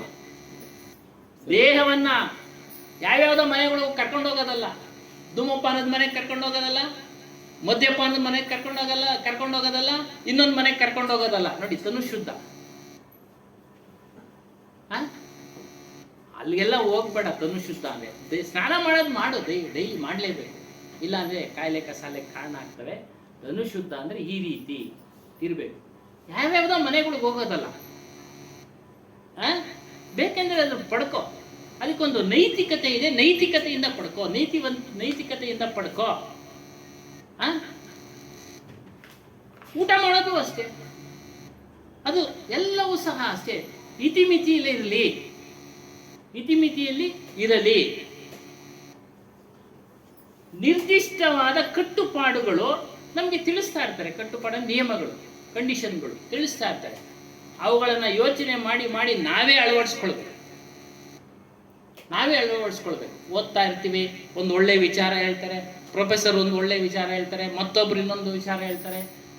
ನಮಗೆ ಅನುಕೂಲವಾಗುವುದಾದರೆ ಅದರಿಂದ ಅದನ್ನು ನಾವು ಅಳವಡಿಸ್ಕೊಳ್ಳಬೇಕು. ಈ ರೀತಿ ನಾವು ಮಾಡ್ತಾ ಇದ್ರೆ ಮನಸ್ಸು ನಿಯಂತ್ರಣಕ್ಕೆ ಬರುತ್ತೆ. ಯಾಕೆ ಮನಸ್ಸು ನಿಯಂತ್ರಣ ಮಾಡಿ ಅಂತ ಅಂದ್ರೆ, ನಮ್ಮ ಮನುಷ್ಯನ ಅಸ್ತಿತ್ವವನ್ನು ಹುಡುಕ್ಬೇಕು ನಾವು. ನಮ್ಮ ಅಸ್ತಿತ್ವ ಯಾವುದು ಅಂತ ಅಂದ್ರೆ, ನಮ್ಮ ಸ್ವರೂಪ, ನಮ್ಮ ಆತ್ಮ, ಸತ್ಯನಾಮ ಅಂತ ಏನೇನು ಹೇಳ್ತಾರೋ ಅದೇ ಅಸ್ತಿತ್ವ. ಅದರಿಂದನೇ ಎಲ್ಲ ನಮ್ಮ ಒಂದು ದೇಹದ ಎಲ್ಲ ಕಾರ್ಯಗಳು ನಡೀತಾ ಇರೋದು, ಮಾನಸಿಕ ಕಾರ್ಯಗಳು ನಡೀತಾ ಇರೋದು, ಬುದ್ಧಿಯ ಕಾರ್ಯಗಳು ನಡೀತಾ ಇರೋದು. ವಿಕಲ್ಪದ ಅರ್ಥ ಅಂದ್ರೆ ನಮ್ಗೆ ಆಯ್ಕೆ ಮಾಡ್ಕೊಳ್ಳೋ ಒಂದು ಅವಕಾಶ ಇದೆ, ಅದನ್ನ ಆಯ್ಕೆ ಮಾಡ್ಕೊಳ್ಬೇಕು. ಸಂದೇಹ ನಿವಾರಣೆ ಮಾಡ್ಕೊಳ್ಬೇಕು. ವಿಕಲ್ಪದ ಪದದ ಅರ್ಥ ಸಂಕಲ್ಪ, ನಿರ್ಣಯ. ವಿಕಲ್ಪ ಅಂದ್ರೆ ಸಂದೇಹ ಬರುತ್ತೆ, ದ್ವಂದ್ವ ಬರುತ್ತೆ, ಆಯ್ಕೆ ಮಾಡ್ಕೊಳ್ಳೋ ಅವಕಾಶ. ಸರಿಯಾದದನ್ನ ಆಯ್ಕೆ ಮಾಡ್ಕೊಳ್ಳಿ. ಅದು ಇಲ್ಲದ ಕಡೆ, ಆನಂದ ಇಲ್ಲದ ಕಡೆ, ತಪ್ಪು ತಿಳುವಳಿಕೆಯಿಂದ ಹೋಗ್ಬೇಡಿ ವಿಷಯಾಸಕ್ತಿ ಕಡೆ. ವಿಷಯಾಸಕ್ತಿಗಳಲ್ಲಿ ಯಾವತ್ತಿಗೂ ಆನಂದ ಇಲ್ಲ. ವಿಷಯಾಸಕ್ತಿಗಳು ಶಬ್ದ, ಸ್ಪರ್ಶ, ರೂಪ, ರಸ, ಗಂಧ, ಯಾವತ್ತಿಗೂ ಆನಂದ ಇಲ್ಲ. ಎಲ್ಲ ತಾತ್ಕಾಲಿಕ. ನೀವು ಹೇಳೋದು 100% ಸತ್ಯ ಆದ್ರೂ ಸಮಾಜದಲ್ಲಿ ಒಂದು ಪ್ರಶ್ನೆ ಇದೆ, ಕಾಡ್ತಾ ಇದೆ ಸ್ವಾಮಿ. ಇಷ್ಟು ಇದಿದ್ರು ಇವಾಗ ರಾಮಕೃಷ್ಣ ಪರಮಹಂಸ, ವಿವೇಕಾನಂದ ಅವ್ರಿಗೆ ಅಷ್ಟು ಜ್ಞಾನ ತಿಳ್ಕೊಂಡ್ರು ಅವ್ರಿಗೆ ಆರೋಗ್ಯದ ಆರೋಗ್ಯನೋ ಮತ್ತೆ ದೇಹದ ಚಿಂತೆನೋ ಎಲ್ಲ ಕಾಡ್ತಲ್ಲ. ನಾವ್ಯಾಕ್ರಿ ಅವ್ರಾಗ ಪಾಯಿಂಟ್ 1 ಬರಲ್ಲ. ನಮಗೂ ಆಗುತ್ತಲ್ಲ ಬಿಡ್ರಿ. ಅವಂತಾವ್ ಮಹಾನ್ ಭಾವರಿಗೆ ಇದೆಲ್ಲ ಏನೇನೋ ತಿಂದ ಮೇಲೆ ಅವ್ರೇನು ತಿಂದಂಗೆ ಕಾಡ್ತೋ, ನಾವೆಲ್ಲ ತಿಂತಾ ಇದ್ವಿ, ಎಲ್ಲ ಚೆನ್ನಾಗಿದ್ದೀವಲ್ಲ ಅನ್ನೋಂಥ ಭಾವನೆ ಬಹಳಷ್ಟಿಗೆ ಇದೆ ಅಲ್ಲ ಸ್ವಾಮಿ. ಹೆಂಗೆ ಅದು ಖಂಡಿತ ಇದೆ. ಅವರು ವಿಚಾರಗಳನ್ನ ಅರಿತಾ ಇಲ್ಲ, ಸತ್ಸಂಗಕ್ಕೆ ಬರ್ತಾ ಇಲ್ಲ. ಇವಾಗ ಯಾಕೆ ಆಯ್ಕೆ ಮಾಡುದು ಅಂದ್ರೆ, ಅದರಲ್ಲಿ ಹಿಂಸೆ ಅರ್ಥ ಆಯ್ತಾ? ಹಿಂಸೆಯಿಂದ ಊಟ ಮಾಡಿದಂತ ಮನಸ್ಸು ಸಹ ಹಿಂಸೆಗೆ ಒಳಪಡುತ್ತೆ. ಇದು ಸಿದ್ಧಾಂತ. ಹಿಂಸೆನೇ ಪ್ರಚೋದಿಸುತ್ತೆ. ಹಾಗಾಗಿ ಹಿಂಸೆ ಮಾಡಬೇಡಿ ಅಂತ. ಇನ್ನ ಅವರೇ ಆಗಿರುವಾಗ ಅಂದ್ರೆ ಅವರ ದೇಹದ ಪ್ರಾರಬ್ಧ ಅದನ್ನು ಅನುಭವಿಸಿ ತೀರ್ಲೇಬೇಕು ಅನ್ನೋದು ಇರುತ್ತೆ. ಅವ್ರು ಅನುಭವಿಸ್ತಾರೆ. ರಾಮಕೃಷ್ಣ ಪರಮಹಂಸರು ಹೇಳಿದ್ರು ಈ ಮಾತನ್ನ, ಸತ್ಯ. ಏನೋ ಪುಸ್ತಕಗಳಲ್ಲಿ ಓದಿರೋ ಪ್ರಕಾರ ಅವ್ರಿಗೆ ಗಂಟಲಿನ ಕ್ಯಾನ್ಸರು. ಅವರಲ್ಲಿದ್ದಂಥ ತಪಶಕ್ತಿಯಿಂದ ಆ ಕಾಯಿಲೆನ ಅವರು ವಾಸಿ ಮಾಡ್ಕೊಳ್ಬೋದಾಗಿತ್ತು. ಅದನ್ನ ಶಿಷ್ಯರು ಕೇಳಿದಾಗ ಏನು ಹೇಳಿದ್ರು, ನೋಡಪ್ಪ, ಪ್ರಾರಬ್ಧ ಅನುಭವಿಸಿ ತೀರ್ಬೇಕು. ಏನಾದರೂ ಬ್ಯಾಲೆನ್ಸ್ ಇದ್ರೆ ನಾನು ಮತ್ತೆ ಹುಡ್ತೀನಿ, ಶೇಷ ಇದ್ರೆ ನಾನು ಮತ್ತೆ ಹುಡ್ತೀನಿ. ಅದನ್ನು ಅನುಭವಿಸೋದಕ್ಕೆ ಯಾರೂ ತೆಗೆದುಕೊಳ್ಳೋಕ್ಕಾಗೋದಿಲ್ಲ. ಅವರು ಕಾಳಿನ ಅಷ್ಟು ಪೂಜೆ ಮಾಡ್ತಾ ಇದ್ರು. ಆತ್ಮಜ್ಞಾನ ಆದ ಬಳಿಕ ಅವ್ರಿಗೆ ಅರಿವಾಯ್ತು. ಏನೋ ಅಷ್ಟು ಆಚರಣೆಯಲ್ಲಿದ್ರು ನೋಡಿ. ಅವ್ರು ಕಾಳಿ ಪೂಜೆ ಮಾಡ್ತಾ ಇದ್ರು, ಒಳ್ಳೆ ಬ್ರಹ್ಮಚರ್ಯದ ಆಚರಣೆಯಲ್ಲಿದ್ರು. ಅವ್ರಿಗೆ ಆತ್ಮಜ್ಞಾನದ ಶಿಕ್ಷಣ ಬೋಧೆ ಆದ ಬಳಿಕ ಅವರಿಂದ ಈ ಮಾತು ಬಂತು. ಏನೋ ಪ್ರಾರಬ್ಧ ಕರ್ಮಾನುಸಾರ ಅದ ಹೇಳೋದು ಪುಸ್ತಕದಲ್ಲಿದೆ. ಪ್ರಾರಬ್ಧ ಏನಿದೆಯೋ ಅದನ್ನು ಅನುಭವಿಸಿನೇ ತೀರ್ಬೇಕು ನಾವು. ಅದು ದೇಹದ ಪ್ರಾರಬ್ಧ. ಅವರಲ್ಲಿ ಒಂದು ಅಷ್ಟಿಲ್ಲ ಅಂತ ನಾವು ತಿಳ್ಕೊಂಡ್ರೆ, ಇವಾಗ ಅರ್ಜುನ ಕೇಳ್ತಾರ ಮನಸ್ಸು ನಿಲ್ಸಕ್ಕಾಗಲ್ಲ ಅಂತ. ಆ ರೀತಿ ಲೆಕ್ಕಕ್ಕೆ ಅವರು ಯಾರೋ ಪ್ರಶ್ನೆ ಮಾಡ್ಕೊಳ್ಳೋರು, ಆ ರೀತಿ ಅನ್ಕೊಳ್ಳೋರು ಅಲ್ಲ. ಬಂದು ವಿಚಾರ ಮಾಡಿ ಅದನ್ನ ನಿಗ್ರಹ ಮಾಡ್ಕೊಳ್ಬೇಕು ಮನಸ್ಸನ್ನ. ಖಂಡಿತವಾಗ್ಲೂ ಅವರು ಪರಮಹಂಸರಂತೆ ಆಗ್ತಾರೆ. ಈಗಲ್ದಿದ್ರು ಮುಂದಿನ ಜನ್ಮದಲ್ಲೂ ಹಾಗೆ ಆಗ್ತಾರೆ. ಪ್ರಯತ್ನಗಳು ಬೇಕು. ಈಗ ನೆನ್ನೆ ಟಿವಿನಲ್ಲಿ ಬಂತು ಫೈನಲ್ಲು ಡ್ಯಾನ್ಸು. ಎಷ್ಟು ಅಭ್ಯಾಸ, ಕೈ ಕಾಲೆಲ್ಲ ಮುರ್ಕೊಂಡಿದ್ದಾರೆ. ಏನು ಸಮಯ ಮ್ಯಾಲಿಂದ ಜಿಗಿಯೋದು ಸುಮ್ಮನೆನಾ? ಅಂಥದ್ರಲ್ಲೂ ವಾಸಿ ಮಾಡ್ಕೊಂಡು ಅಭ್ಯಾಸ ಮಾಡ್ತಾರೆ. ಯಾಕೆ? ಅವ್ರಿಗೆ ಛಲ ಇತ್ತು, ನಿರ್ಣಯ ಮಾಡ್ಕೊಂಡಿದ್ರು ನಾವು ಈ ಪ್ರಶಸ್ತಿನ ಗೆಲ್ಲಬೇಕು ಅಂತ. ಹಾಗೆ ನಾವು ನಿರ್ಣಯ ಮಾಡ್ಕೊಳ್ಬೇಕು. ನಾವು ನಮ್ಮ ಸ್ವರೂಪವನ್ನು, ಅವಿನಾಶಿ ಸ್ವರೂಪವನ್ನು ತಿಳಿಲೇಬೇಕು ಅನ್ನೋದು ನಿರ್ಣಯ ಮಾಡಿಕೊಂಡು ನಾವು ನಡಿಬೇಕು. ಆಗ ಅವ್ರಿಗೆ ವಿಚಾರಗಳು ಗೊತ್ತಿಲ್ಲ, ಹಾಗಾಗಿ ಮಾತಾಡ್ತಾರೆ. ಏನು ಮಾಡೋಕ್ಕಾಗತ್ತೆ ಅಲ್ವರಾ? ಮಾತನಾಡ್ತಾರೆ. ಬನ್ನಿ ಅಂದರೆ ಬಂದು, ಕೇಳಿ ಅಂದರೆ ಕೇಳ್ತಾರ? ಒಂದೇ ದಿನಕ್ಕೆ ಎಲ್ಲವೂ ತಿಳಿಯೋಕ್ಕೆ ಸಾಧ್ಯನಾ? ಇಲ್ಲ. 1 ಗಂಟೆನಲ್ಲೇ ಎಲ್ಲವೂ ತಿಳಿಯೋಕ್ಕೆ ಸಾಧ್ಯನಾ? ಇಲ್ಲ. ಒಂದಿನ ಆದರೂ ಸಾಕಾಗೋದಿಲ್ಲ, ಒಂದು ದಿನ ಆದರೂ ಸಾಕಾಗೋದಿಲ್ಲ. ಹಾಗಾಗಿ ಅವಕ್ಕೆಲ್ಲ ಹೇಳ್ತಾರೆ, ಮನಸ್ಸು ನಿಗ್ರಹ ಮಾಡೋದಕ್ಕೆ ಕೆಲವು ಕಟ್ಟುಪಾಡುಗಳಿದೆ. ಅದೇ ರೀತಿಯಾಗಿ ಮನುಷ್ಯ ಎಲ್ಲವನ್ನು ತಿಳಿಬೇಕಾದರೂ ಸತತವಾಗಿ ಅಭ್ಯಾಸ ಮಾಡಬೇಕು. ಕಟ್ಟುಪಾಡುಗಳನ್ನು ಅವನು ತಿಳಿದು ಆಚರಣೆಯಲ್ಲಿ ಇಟ್ಕೊಳ್ಬೇಕು. ಏನು? ಅನೈತಿಕವಾದ ರೀತಿಯಲ್ಲಿ ಬದುಕುತ್ತಿದ್ದರೆ ಖಂಡಿತವಾಗಿಯೂ ನಾವು ಮನಸ್ಸನ್ನ ನಿಗ್ರಹವನ್ನು ಸಾಧಿಸಲಾರವು.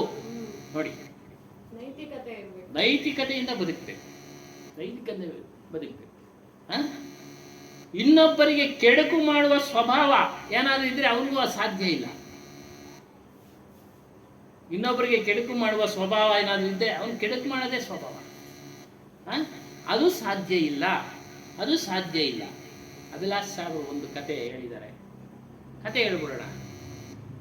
ಒಬ್ಬ ವ್ಯಕ್ತಿ ಒಂದು ಊರಿನಲ್ಲಿ, ಹಿಂದಿನಲ್ಲಿ ಚೆನ್ನಾಗಿದೆ, ಅದು ಆನಂದ ಅನ್ನೋ ಹೆಸರು. ಅವನು ಇನ್ನೊಬ್ರಿಗೆ ತೊಂದರೆ ಕೊಡೋದೇ ಅವನ ಕೆಲಸ. ಯಾವುದಾದ್ರೂ ರೀತಿಯಲ್ಲಿ ಒಂದು ಒಳ್ಳೆ ಕಾರ್ಯಕ್ಕೆ ಹೋದ್ರೂ ಅಲ್ಲಿ ಅಡಚಣೆ ಮಾಡ್ತಾನೆ. ಅದಕ್ಕೆ ಅವನಿಗೆ ಅಲ್ಲಿ ಹಿಂದಿನಲ್ಲಿ ಅವನು ಒಂದು ಹೆಸರು ಕೊಟ್ಬಿಟ್ಟಿದ್ರು. ನಾವಿಲ್ಲಿ ಒಂದು ಹೆಸರು ಕೊಡೋದು, ಅಡಚಣೆಯ ಆನಂದ ಅಂತ. ಅಡಚಣೆಯ ಆನಂದ. ಎಲ್ಲೋದ್ರು, ಒಂದು ಮದುವೆಗೆ ಹೋದ್ರೂ ಅಲ್ಲಿ ಏನಾದ್ರು ತೊಂದರೆ ಮಾಡೋದು. ನೋಡಿ, ಅವನು ಎಲ್ಲಿಗೆ ಅವನು ಒಂದು ಪರಿಸ್ಥಿತಿ ಹೋಗ್ಬಿಡ್ತು ಅಂತಂದರೆ, ಸಾಯೋ ಟೈಮ್ನಲ್ಲಿ ಜನಗಳಿಗೆ ಏನಾದರೂ ಒಳ್ಳೇದು ಮಾಡಬೇಕು ಅಂತ ಮನಸ್ಸು ಬರಲ್ಲ. ಕರ್ದ ಅವಾಗ ಒಂದು ಮನಸ್ಸಿನಲ್ಲಿ ಕೆಡಕ್ ಮಾಡಬೇಕು ಅನ್ನೋದೇ. ಕರ್ದ ಎಲ್ಲಾನು ದೊಡ್ಡವರೆಲ್ಲ, ಇಷ್ಟು ದಿನ ನಿಮಗೆ ತೊಂದರೆ ಕೊಟ್ಬಿಟ್ಟೆ, ದಯವಿಟ್ಟು ಕ್ಷಮಿಸ್ಬಿಡಿ. ಏನು ನಾನು ಸಾಯ್ತಾ ಇದ್ದೀನಿ, ಕೊನೆ ಒಂದು ಆಸೆ.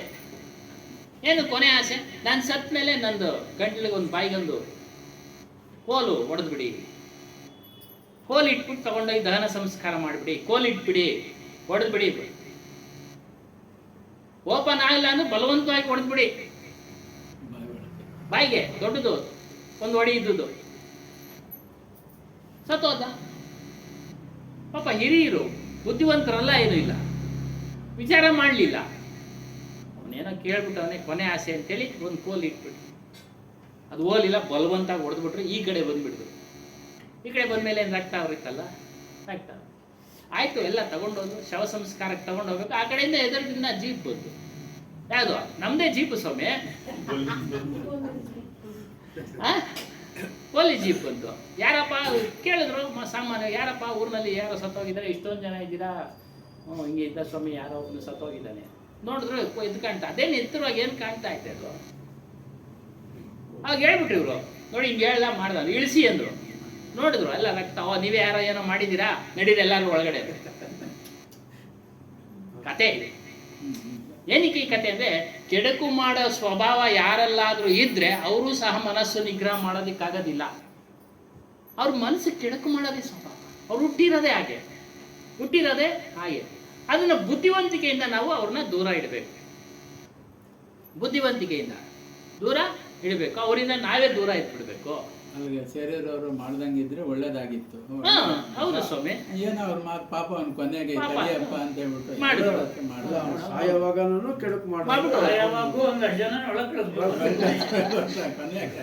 ಹಂಗೆ ಆ ರೀತಿಯಾಗಿ ಕೆಡುಕು ಮಾಡುವ ಸ್ವಭಾವ ಅವರಲ್ಲಿ ಮನಸ್ಸು ನಿಗ್ರಹ ಮಾಡಕ್ ಸಾಧ್ಯ ಇಲ್ಲ.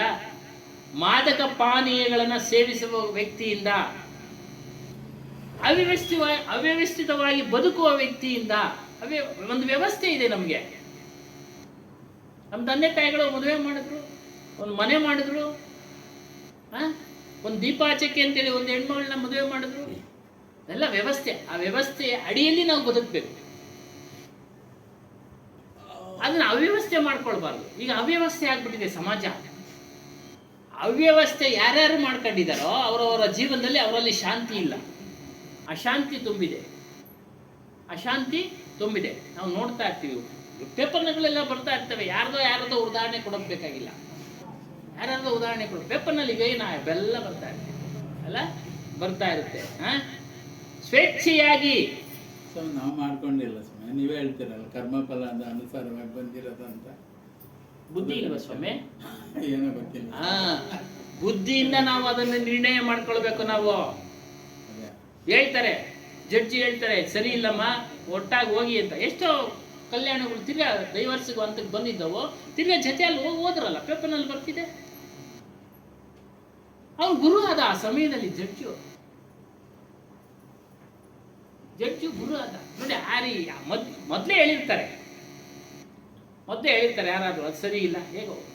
ಅತಿಯಾಗಿ ನಿಮಗೆ ತೊಂದರೆ ಆಗ್ತಾ ಇದೆ, ಬಿಟ್ಟು ನಿಮ್ಮ ಒಂದು ಜೀವನವನ್ನು ರೂಪಿಸ್ಕೊಳ್ಬೋದು. ಈಗ ಕಾಲ ನಾವು ಅದನ್ನ ಆಗಲೇಬೇಕು ಅಂತ ಹೇಳಕ್ ಸಾಧ್ಯ ಇಲ್ಲ ಅಲ್ವಾ ಸ್ವಾಮಿ? ಯಾಕಂದ್ರೆ ವ್ಯವಸ್ಥೆ ಆ ರೀತಿ ಇದೆ. ಅವನು ಸರಿ ಇಲ್ಲ ಅಂದಮೇಲೆ ನಾವು ಬೇರೆ ವಾಸ ಮಾಡ್ಬೋದು, ಏನು ತೊಂದರೆ ಇಲ್ಲ. ಏನೋ ಸ್ವಲ್ಪ ಸಣ್ಣದ್ರಲ್ಲಿ ನಾವು ತಲೆ ಕೆಡಿಸ್ಕೊಳ್ಬಾರ್ದು. ಸಣ್ಣದ್ರಲ್ಲಿ ತಲೆ ಕೆಡಿಸ್ಕೊಂಡು ಅಲ್ಲಿವರೆಗೂ ಹೋಗಬಾರ್ದು. ನೋಡಬೇಕು, ತಾಳ್ಮೆಯಿಂದ ನೋಡಬೇಕು. ಸಮಯ ಸತ್ಕರ್ಮದ ಫಲ ಬಂತು ಅಂದ್ರೆ ಅವನು ಒಳ್ಳೇನಾಗ್ಬಿಟ್ಟ, ದುಷ್ಕರ್ಮದ ಫಲ ಕಾಡ್ತಾ ಇದೆ, ಅದೇ ಪ್ರಾರಬ್ಧ. ಸತ್ಕರ್ಮ ಅದು ಅನುಭವಿಸೋದೇ ಪ್ರಾರಬ್ಧ. ಈ ರೀತಿಯಾಗಿ ಬುದ್ಧಿಯಿಂದ ನಿರ್ಣಯ ಮಾಡ್ಕೊಳ್ಳೋದು. ನೋಡೋಣ, ಇನ್ನೊಂದು ಸ್ವಲ್ಪ ನೋಡೋಣ.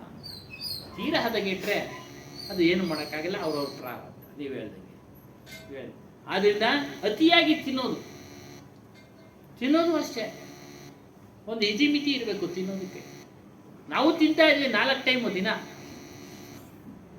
ಏನು ಅವಾಗ ಸಾಧನೆ ಮಾಡ್ತಾ ಇದ್ವಿ, ಚೆನ್ನಾಗಿ ಅರಗೋದು, ತಿಂತಾ ಇದ್ವಿ, ಅದೇ ಅಭ್ಯಾಸ ಮಾಡ್ಕೊಂಡ್ವಿ, ಎಫೆಕ್ಟ್ ಆಯ್ತು. ಏನಮ್ಮ? ಅನಾರೋಗ್ಯ ಆಯ್ತು. ಆವಾಗ ಹೇಳಿದ್ರು ನಿಮ್ಮಂಥವ್ರು, ಸ್ವಲ್ಪ ನಿಯಂತ್ರಣ ಇರ್ಲಿನಪ್ಪ ತಿನ್ನೋ ಕಡೆ ಅಂದ್ರು.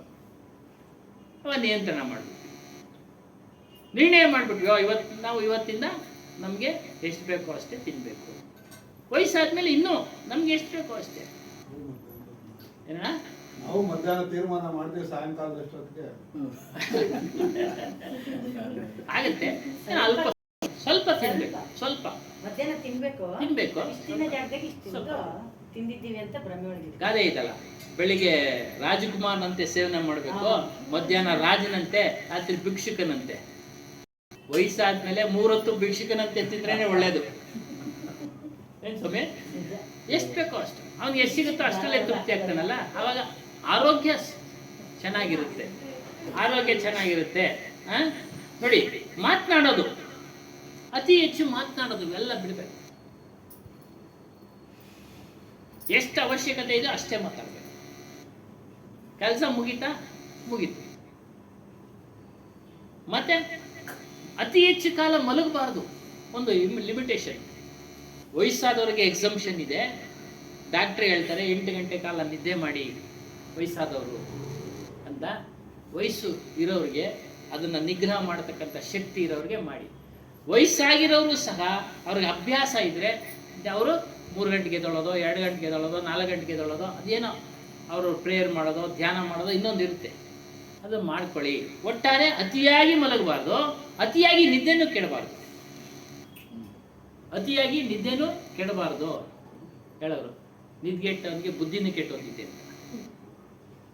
ಸ್ವಾಮಿ, ನಿದ್ಗೆಟ್ಟವನಿಗೆ ಬುದ್ಧಿನೂ ಕೆಟ್ಟೋಗಿದೆ. ಅದಕ್ಕೆ ಅದನ್ನ ಮತ್ತೆ ನಿರರ್ಥಕವಾದ ವಿವಾದಗಳಲ್ಲಿ ತೊಡಗುವ ಅಭ್ಯಾಸ. ವಿವಾದ, ಒಂದು ಪ್ರಶ್ನೆ ಬಂತಂದ್ರೆ ಅದಕ್ಕೆ ಉತ್ತರ ಹೇಳಿದ್ರೆ ಅದಕ್ಕೆ ಇನ್ನೊಂದು ಪ್ರಶ್ನೆ ಹುಡುಕೋದು, ಅದಕ್ಕೆ ಉತ್ತರ ಹೇಳಿದ್ರೆ ಅದಕ್ಕೆ ಇನ್ನೊಂದು ಪ್ರಶ್ನೆ ಹುಡುಕೋದು. ಅವುಗಳನ್ನೆಲ್ಲ ಮಾಡಕ್ ಹೋಗ್ಬೇಡಿ. ನಿಮ್ಮ ಮನಸ್ಸು ನಿಗ್ರಹಕ್ಕೆ ಬರಲ್ಲ. ಯಾವಾಗ ಅದನ್ನೆಲ್ಲ ನೀವು ಅಭ್ಯಾಸ ಮಾಡ್ಕೊಂಡಿದ್ರೆ ನಿಮ್ಮ ಮನಸ್ಸು ಅದೇ ರೀತಿ ಚಿಂತನೆ ಮಾಡ್ತಾ ಹೋಗ್ತಾ ಇರುತ್ತೆ. ಸತ್ತು ಚಿಂತನೆ ಕಡೆ ಬರೋದಿಲ್ಲ. ಆಗ್ಲೇ ಒಂದು ಪ್ರಶ್ನೆ ಹಾಕಿದ್ರು. ಪ್ರಶ್ನೆ ಕೇಳಮ್ಮ ನೀವು ಒಂದು ಸ್ವಲ್ಪ. ಪ್ರಪಂಚ ಎಲ್ಲ ಅಣುಗಳಿಂದ ಆಯ್ತು ಅಂತ ಹೇಳ್ತಾರೆ, ಪುಸ್ತಕದಲ್ಲಿ ಬರೆದಿದ್ದಾರೆ. ಮನುಷ್ಯನ ಆತ್ಮ ಯಾವ ಅಣುವಿಂದ ಆಯ್ತು ಅಂತ ಪ್ರಶ್ನೆ ಇರುವುದು ಅಲ್ಲೇನಮ್ಮ? ಮನುಷ್ಯನ ಒಂದು ಆತ್ಮಕ್ಕೆ ಯಾವುದೇ ಅಣು ಇಲ್ಲ, ಯಾರೂ ಉತ್ಪತ್ತಿ ಮಾಡಿಲ್ಲ. ಅಣುಗಳು ಅಂದ್ರೆ ಸಣ್ಣ ಸಣ್ಣ. ನೋಡಿ, ಒಂದು ಇಟ್ಟಿಗೆ ಮಾಡೋದಕ್ಕೆ ಮರಳು ಹಾಕ್ತೀವಿ, ಮಣ್ಣು. ಅದು ಸಣ್ಣ ಸಣ್ಣ ಮಣ್ಣುಗಳು ಎಷ್ಟು ಸೇರುತ್ತೆ ಒಂದು ಇಟ್ಟಿಗೆ ಆಗೋದಕ್ಕೆ? ಅಷ್ಟಿದೆ. ಅದೇ ರೀತಿಯಾಗಿ ಪ್ರಪಂಚ ಆಗಿರೋದು, ಅಣುಗಳಿಂದ ಪ್ರಪಂಚ ಆಗಿರೋದು. ಅದು ಬೇರೆನೂ ಆಗುತ್ತೆ. ಸಂಯೋಗ ವಿಯೋಗ ಅದರದ್ದು ಸ್ವಭಾವ. ಶಿಥಿಲವಾತ ಇದ್ದಂಗೆ, ಇಟ್ಟಿಗೆ ಶಿಥಿಲವಾತ ಇದ್ದಂಗೆ ಅದೆಲ್ಲ ಪುಡಿ ಪುಡಿ ಆಗ್ತವೆ. ಆ ಅಣುಗಳನ್ನು ತೆಗೆದುಕೊಂಡು, ಆ ವಸ್ತುಗಳ ಅಣುಗಳಿಂದ ಕೂಡಿದ ವಸ್ತುಗಳನ್ನು ತೆಗೆದುಕೊಂಡು ಮನುಷ್ಯನು ಮನೆ ಮತ್ತೊಂದು ಅನೇಕವಾದ ವಸ್ತುಗಳನ್ನು ಕಂಡಿಡ್ದ. ಇಲ್ಲಿ ಹೇಳ್ತಿದ್ದಾರೆ, ಜೀವಿಯು ಯಾವುದೇ ತತ್ವದ ಕಾರ್ಯವಲ್ಲ. ತತ್ವ ಅಂದ್ರೆ ವಸ್ತು, ಪಂಚತತ್ವಗಳು ಆಗಿರ್ಬೋದು. ಪಂಚತತ್ವಗಳು ವಸ್ತು, ಅವುಗಳಿಂದ ಆಗಿದೆ ಈ ಪ್ರಪಂಚ ಆಗಿದೆ. ಒಂದು ಮನೆ ಕಟ್ಟಬೇಕಾದ್ರೆ ನೀರು ಉಪಯೋಗಿಸ್ತೀವಿ ಅಲ್ವರ? ಇಟ್ಟಿಗೆನ ಕಾಯಿಸ್ಬೇಕಾದ್ರೆ ಬೆಂಕಿ, ಅದನ್ನ ಮಾಡ್ಬೇಕಾದ್ರೆ ಮಣ್ಣು. ಪಂಚತತ್ವಗಳಂದ್ರೆ ಪಂಚಭೂತಗಳು, ಆಕಾಶ, ಅಗ್ನಿ, ಗಾಳಿ, ವಾಯು, ಇವೆಲ್ಲ ಇವಿಲ್ಲ ಅಂದ್ರೆ ಇಲ್ಲ. ಇಲ್ಲ ಅಂದ್ರೆ ನಾವು ಬದುಕೋದಕ್ಕೆ ಆಗೋದಿಲ್ಲ. ಮನೆ ಕಟ್ಕೊಂಡು ವಾಸ ಮಾಡ್ತಾ ಇದೀವಲ್ಲ. ಅದೇ ರೀತಿ ಈ ಪಂಚತತ್ವಗಳಿಂದ ಆಗಿರ್ತಕ್ಕಂಥ ಈ ದೇಹಕ್ಕೆ ಹೊರಗಿನ ಪಂಚಭೂತಗಳಿಂದನೇ ನಮ್ ನಿರ್ವಹಣೆ ಆಗ್ಬೇಕು. ನೀವು ಅನಾದಿ ಕಾಲದಿಂದ ಬಂದಿರೋದು. ಅನಾದಿ ಕಾಲದಿಂದ ಕೃಷ್ಣನೇ ಹೇಳಿದ್ದಾನೆ ಭಗವದ್ಗೀತೆಯಲ್ಲಿ, ಸಾಂಖ್ಯ ಯೋಗ 2ನೇ ಅಧ್ಯಾಯದಲ್ಲಿ ಹೇಳಿದ್ದಾನೆ, ಪ್ರಕೃತಿ ಪುರುಷ ಅನಾದಿನಪ. ಅನಾದಿ ಅಂದ್ರೆ ಯಾರು ಉತ್ಪತ್ತಿ ಮಾಡಿಲ್ಲ, ಮೊದಲಿಂದನೂ ಇದೆ. ಅದು ಎಷ್ಟು ವರ್ಷಗಳಿಂದ ಇದೆಯೋ ಇಲ್ಲ ಗೊತ್ತಿಲ್ಲ, ಒಟ್ಟಾರೆ ಇದೆ ಆಗ್ಲಿಂದನೂ. ಕೋಟ್ಯಾದಿ ವರ್ಷಗಳಿಂದ ಪ್ರಪಂಚ ಇದೆ ಅಂತ ವಿಜ್ಞಾನಿಗಳು ಹೇಳ್ತಾರೆ. ಇದೆ ಅಂತ ಆಯ್ತಲ್ಲ, ಆಗ್ಲಿಂದನೂ ಪ್ರಪಂಚ ಇದೆ. ನಮ್ಮ ತಂದೆಯವರು ಸಣ್ಣ ಹುಡುಗರಿಂದನೂ ಪ್ರಪಂಚ ಆಯ್ತು, ಹೊರಟೋದ್ರು, ಈಗಲೂ ಇದೆ ಪ್ರಪಂಚ. ನಮ್ಮ ಮಕ್ಕಳು ಅವರು ಪ್ರಪಂಚ ನೋಡ್ತಾ ಇದ್ದಾರೆ, ನಾವು ಹೋದ್ಮೇಲೆ ಅವರು ನೋಡ್ತಾರೆ, ಅವ್ರ ಮಕ್ಕಳು ನೋಡ್ತಾರೆ. ಒಟ್ಟಾರೆ ಪ್ರಪಂಚ ಇದೆ, ಬದಲಾವಣೆ ಆಗ್ತಾ ಇರುತ್ತೆ. ರಾಜ್ಯಾಂಗ, ಶಾಸಕಾಂಗ, ಧರ್ಮ ಎಲ್ಲ ಬದಲಾವಣೆ ಆಗ್ತಾ ಇರ್ತವೆ, ಆದ್ರೆ ಅದೇ ನೀರು, ಅದೇ ಭೂಮಿ, ಅದೇ ಬೆಂಕಿ ಏನೋ ವ್ಯತ್ಯಾಸ ಆಗುತ್ತಾ? ಈ ಧರ್ಮದವನಿಗೆ ಒಂದು ರೀತಿ ಬೆಂಕಿ ಶಾಖ ಕೊಡುತ್ತಾ, ಬೇರೆ ಧರ್ಮದವನಿಗೆ ಒಂಥರ ಕೊಡುತ್ತಾ? ಇಲ್ಲ, ಅದ್ರ ಗುಣವೇ ಶಾಖ ಕೊಡೋ ಗುಣ. ಅಲ್ಲಿಗೆ ಪಂಚಭೂತಗಳನ್ನ ನಿಗ್ರಹ ಮಾಡೋದು, ಹತೋಟಿಯಲ್ಲಿ ಇಟ್ಕೊಂಡಿರೋದು ಈಶ್ವರ ಅಂತ ಹೇಳ್ಬಿಟ್ಟು ಬಹಳಷ್ಟು ಜನ ಹೇಳ್ತಾರೆ. ಆದರೆ ನಿಷ್ಪಕ್ಷಪಾತದಲ್ಲಿ ಒಂದು ಸ್ವಲ್ಪ ಸಣ್ಣ ಉದಾಹರಣೆ ಕೊಟ್ಟು ಹೇಳ್ತಾರೆ. ಮೊನ್ನೆ ಕೇಳ್ತಾ ಇದ್ದೆ ಅವ್ರ ವಿಚಾರ, ನಿಜಗುಣಾನಂದ ಸ್ವಾಮಿ ಶಿವ ಅಂತ ಹೇಳಿದೆ. 3 ರೀತಿ ಶಿವ ವಿಂಗಡಿಸಿದ್ರು, 3 ರೀತಿ ಶಿವ ಬಗ್ಗೆ. ಒಬ್ಬನ ಶಿವನ ಸಂಕಲ್ಪ ಮಾಡಿದ್ರು. ಏನೇನು? ಭೂಮಿ ಯಾರು? ಹೆಣ್ಣು ಗಂಡು? ಭೂಮಿ ಹೆಣ್ಣು ಗಂಡು ಸ್ವಾಮಿ? ಭೂಮಿ ಹೆಣ್ಣು, ಭೂಮಿ ತಾಯಿ ಹೆಣ್ಣು. ಅವಳು ಪಾರ್ವತಿ ರೂಪದಲ್ಲಿ ಮನುಷ್ಯ ಒಂದು ಚಿತ್ರ ಮಾಡ್ಬಿಟ್ಟು ಶಿವನ್ ತೊಡೆ ಮೇಲೆ ಕುಂಡ್ರಿಸ್ತಾ ಅರ್ಧನಾರೀಶ್ವರ ಅಂದ. ಕಲ್ಪನೆ ಇವೆಲ್ಲ ಕಲ್ಪನೆ. ಅದೇ ಕಲ್ಪನೆದೇ ಹೇಳ್ತಾ ಇರೋದು. ಚಂದ್ರನ ತಲೆ ಮೇಲೆ ಕುಂಡ್ರಿಸ್ತಾ. ನಾಗರಾವು ಅದು ಗಾಳಿ ರೂಪ, ಅದಕ್ಕೆ ರೂಪ ಬೇರೆ ಇದೆ. ಗಾಳಿಯನ್ನ ಸೇವನೆ ಮಾಡಿಕೊಂಡು ಹಲವಾರು ದಿನಗಳ ಕಾಲ ಬದುಕಬಲ್ಲದು ಹಾವು.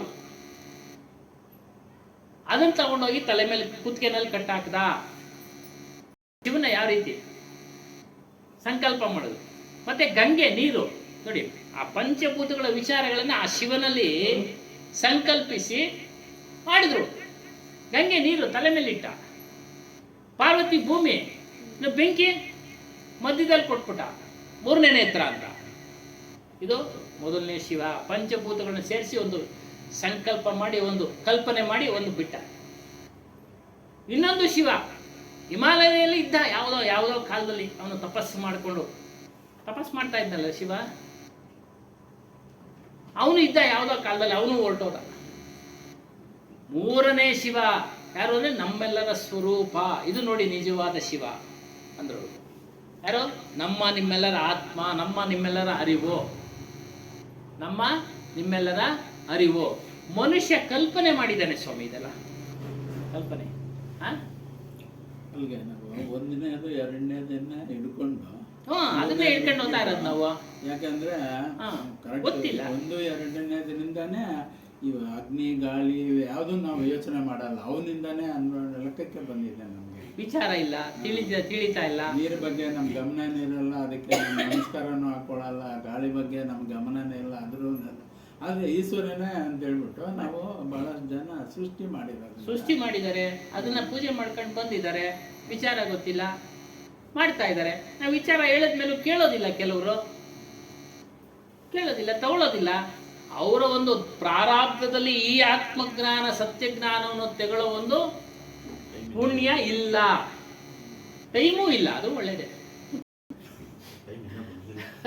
ಅದು ಒಳ್ಳೇದೇ. ಅವ್ರು ಈ ಜನ್ಮದಲ್ಲಿ ಬಂದಿಲ್ಲ, ಈ ಜನ್ಮದಲ್ಲಿ ಬಂದಿಲ್ಲ ಅವ್ರಿಗೆ. ಸೊ ನಿಮ್ಮ ಪ್ರಕಾರ ಇದು ಅಮರನಾಥ್ ಯಾತ್ರೆ ಅದೇನೋ ಬರುತ್ತೆ ಅಂತ ಹೇಳ್ತಾರಲ್ಲ, ಹಿಮದ ಲಿಂಗ ಸ್ವಾಮಿ. ಆ ಸಮಯದಲ್ಲಿ ಹಿಮ ಆಗುತ್ತೆ, ಒಂದು ಲಿಂಗಾಕಾರದಲ್ಲಿ ಬರುತ್ತೆ, ನೋಡ್ತಾರೆ, ಆಮೇಲೆ ಇದು ಕರಗೋಗುತ್ತೆ. ಏನೋ ಅದು ಯಾವಾಗಲೂ ಹೋಗೋದಿಕ್ಕಾಗುತ್ತಾ ಅಲ್ಲಿ? ಇಲ್ಲ. ಏನೋ ಒಂದು ಗುರುತು ಸಂಕೇತ ಮಾಡಿದ್ದಾರೆ, ಕೆಲವರು ಅದರಲ್ಲಿ ಹೋಗಿದ್ದಾರೆ, ತಿಳ್ಕೊಂಡು ಅದನ್ನೇ ತಿಳಿದಿದ್ದಾರೆ, ಅದನ್ನೇ ಪಾಲನೆ ಮಾಡ್ತಾ ಇದ್ದಾರೆ. ಮಾಡಲಿ, ಅದನ್ನೇ ಮಾಡ್ತಾ ಇದ್ದಾರೆ, ಮಾಡಲಿ, ಬೇಡ ಅನ್ಲಿಲ್ಲ. ಒಳ್ಳೆ ಆಚರಣೆಯಲ್ಲಿರ್ತಾರ, ಇರ್ಲಿ. ಇದೇ ವಿಚಾರವಾಗಿ ಇಲ್ಲೊಂದು ಈಗ ತಾನೇ ಓದಿದೆ, ಯಾರು ಒಳ್ಳೆ ಆಚರಣೆಯಲ್ಲಿದ್ದಾರೋ ಅವ್ರು ಅದನ್ನಾದ್ರೂ ಮಾಡಲಿ ಬಿಡಿ, ಅದನ್ನಾದ್ರೂ ಮಾಡಲಿ ಬಿಡಿ. ಒಟ್ಟಾರೆ ಅವರು ದುರ್ವ್ಯಸನಗಳಿಗೆ ಹೋಗದೆ ಇದ್ರೆ ಸಾಕು ಹೇಳ್ತಾರೆ ನೋಡಿ. ಪರಂತು ಯದಿ ಸಚ್ಚೆ ಸದ್ಗುರು ನಹಿ ಮಿಲೆ, ಒಳ್ಳೆ ಗುರುಗಳು ಸಿಕ್ಲಿಲ್ಲ,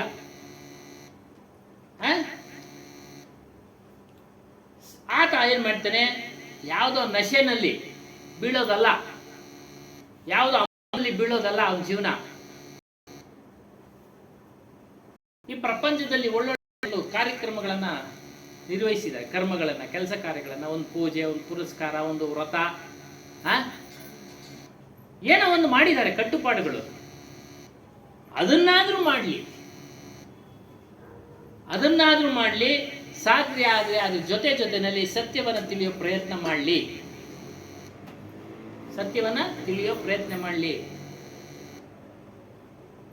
ಏನಿದ್ರ ಅರ್ಥ ಅಂದ್ರೆ, ಯಾವುದೇ ವ್ಯಕ್ತಿ ಅವನಿಗೆ ಸತ್ಯೋಪದೇಶ ಸಿಗಲಿಲ್ಲ, ಒಂದು ಕೃಷ್ಣನೋ ರಾಮನೋ ಪೂಜೆ ಮಾಡ್ತಾ ಒಳ್ಳೆ ಆಚರಣೆಯಲ್ಲಿದ್ದ, ವೈರಾಗ್ಯವಂತನಾಗಿದ್ದ, ಅವನನ್ನ ಗೌರವಿಸಿ.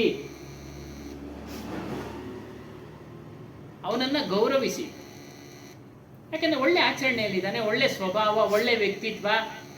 ಕಬೀರ್ ಸಾಹೇಬ್ ನೋಡಿ, ಎಷ್ಟು ಅವರು ದೂರದರ್ಶನದ ಒಂದು ವಿಚಾರ ಮಾಡಿದ್ದಾರೆ, ಯಾರನ್ನು ಸಹ ನೀನು ಖಂಡನೆ ಮಾಡಕ್ ಹೋಗ್ಬೇಡ,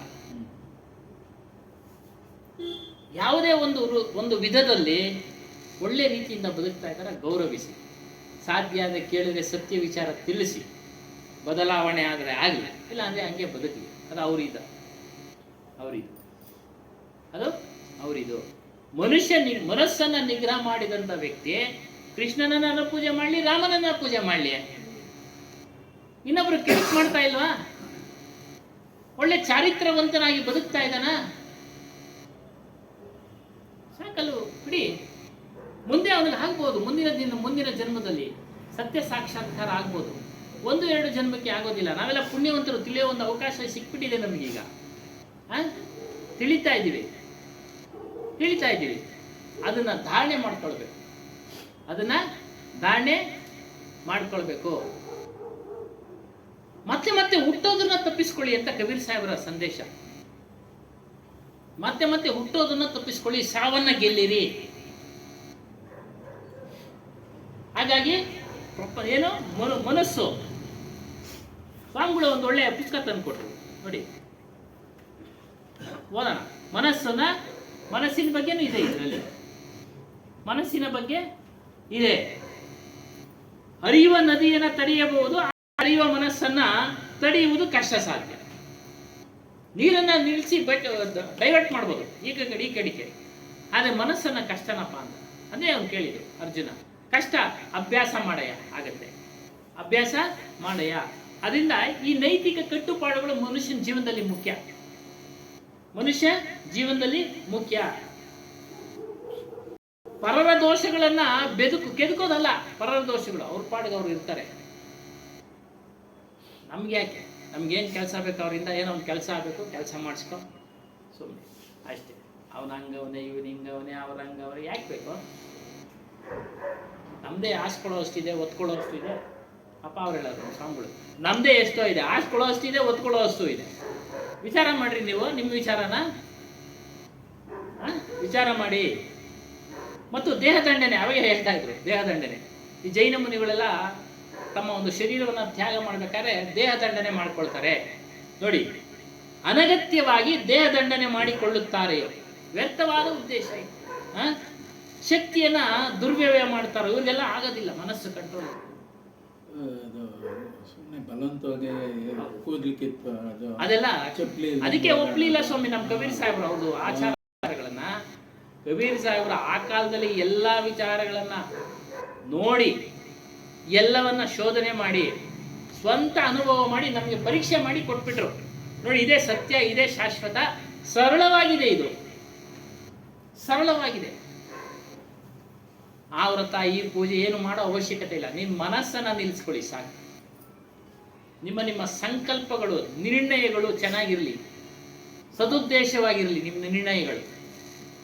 ನಿಮ್ಮ ನಿರ್ಣಯಗಳು ಆ ಜನಾಂಗ ಪ್ರಚಲಿತವಾಗಿರ್ತಕ್ಕಂಥ ಇದ್ದಾರೆ ಇದ್ದಾರೆ. ಬಿಟ್ಕೊಡಕ್ ನಮ್ಮ ನಾವೆಲ್ಲ ನೀವು ಹೇಳ್ದಂಗೆ ಇಷ್ಟೇ ಅಂದಂಗೆ ಇರ್ತೈತೆ ಜನಾಂಗ. ಆ ಜನಾಂಗ ಜಾಸ್ತಿ ಇದ್ದಾರೆ. ಆದ್ರೆ ಸೂಕ್ಷ್ಮವಾಗಿ ಗೊತ್ತಿರ್ತಕ್ಕಂಥ ಒಂದು ಇದು ಆತ್ಮಜ್ಞಾನ ಅವ್ರಿಗೇನೋ ಅಷ್ಟೇ ಅಂದಿದ್ದಾರೆ.